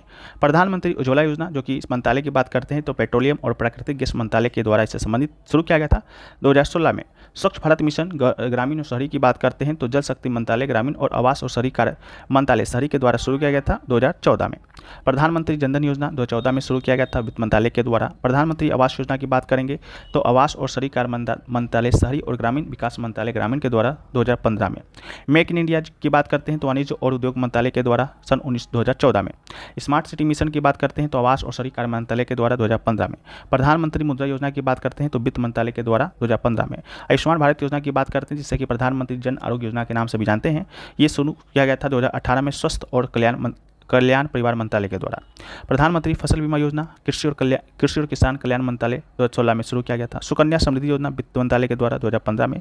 अटल पेंशन योजना की बात करते हैं तो वित्त मंत्रालय के द्वारा 2015 में। प्रधानमंत्री ग्रामीण सड़क योजना की बात करते हैं तो ग्रामीण विकास मंत्रालय 2000 में शुरू किया गया था। राष्ट्रीय स्वास्थ्य मिशन की बात करेंगे तो स्वास्थ्य और परिवार कल्याण मंत्रालय के द्वारा सन 2013 में। प्रधानमंत्री रोजगार सृजन कार्यक्रम जो है आपका सूक्ष्म लघु और मध्यम उद्यम मंत्रालय के द्वारा 2008 में। प्रधानमंत्री कौशल विकास योजना की बात करते हैं तो कौशल विकास और उद्यमिता मंत्रालय के द्वारा 2015 में। राष्ट्रीय ग्रामीण आजीविका मिशन की शुरुआत की बात करते हैं तो ग्रामीण विकास मंत्रालय के द्वारा 2011 में। प्रधानमंत्री मातृ वंदन योजना जो है महिला और बाल विकास मंत्रालय के द्वारा 2017 में। डिजिटल इंडिया की बात करते हैं तो इलेक्ट्रॉनिक्स और सूचना प्रौद्योगिकी मंत्रालय के द्वारा 2015 में। प्रधानमंत्री गरीब कल्याण अन्न योजना की बात करते हैं तो उपभोक्ता मामले खाद्य और सार्वजनिक वितरण मंत्रालय के द्वारा 2020 में। प्रधानमंत्री श्रम योगी मानधन योजना आपका श्रम और रोजगार मंत्रालय के द्वारा 2019 में। प्रधानमंत्री वय वंदन योजना की बात करते हैं तो वित्त मंत्रालय के द्वारा 2017 में। सागरमाला परियोजना जो है पोत परिवहन मंत्रालय के द्वारा 2015 में। उड़ान योजना की बात करते हैं तो नागरिक उड्डयन मंत्रालय के द्वारा 2016 में। राष्ट्रीय शिक्षा नीति जो है आपका शिक्षा मंत्रालय के द्वारा 2020 में। प्रधानमंत्री आत्मनिर्भर भारत अभियान की बात करते हैं तो विभिन्न मंत्रालयों का समन्वय था और 2020 में इसे शुरू किया गया था। प्रधानमंत्री गरीब कल्याण रोजगार योजना की बात करते हैं तो ग्रामीण विकास मंत्रालय के द्वारा 2020 में। राष्ट्रीय पोषण मिशन की बात करते हैं तो महिला और बाल विकास मंत्रालय के द्वारा 2018 में। प्रधानमंत्री डिजिटल स्वास्थ्य मिशन की बात करते हैं तो स्वास्थ्य और परिवार कल्याण मंत्रालय के द्वारा 2021 में शुरू किया गया था। ठीक है, तो आज का जो वीडियो है हम यहीं पर समाप्त करते हैं। वीडियो आपको पसंद आया है तो वीडियो को लाइक कर दीजिएगा। चैनल पे अगर आप लोग नए हैं चैनल को सब्सक्राइब करते हुए चलिएगा और नोटिफिकेशन बेल को ऑल पर क्लिक कर दीजिएगा। और इसमें से कोई भी पीडीएफ लेना चाहते हैं तो आप लोग ले सकते हैं। बाकी ये सब पीडीएफ लेना चाहते हैं तो आपको 149 रुपये पे करना होगा, या सिर्फ ई बुक लेना चाहते हैं तो मात्र 49 रुपये है। ठीक है, व्हाट्सएप नंबर दिया गया है, दोनों में से किसी एक पर संपर्क कर लीजिएगा, आपको पीडीएफ मिल जाएगा। मिलते हैं हम लोग नेक्स्ट वीडियो में फ्रेंड्स, तब तक के लिए जय हिंद।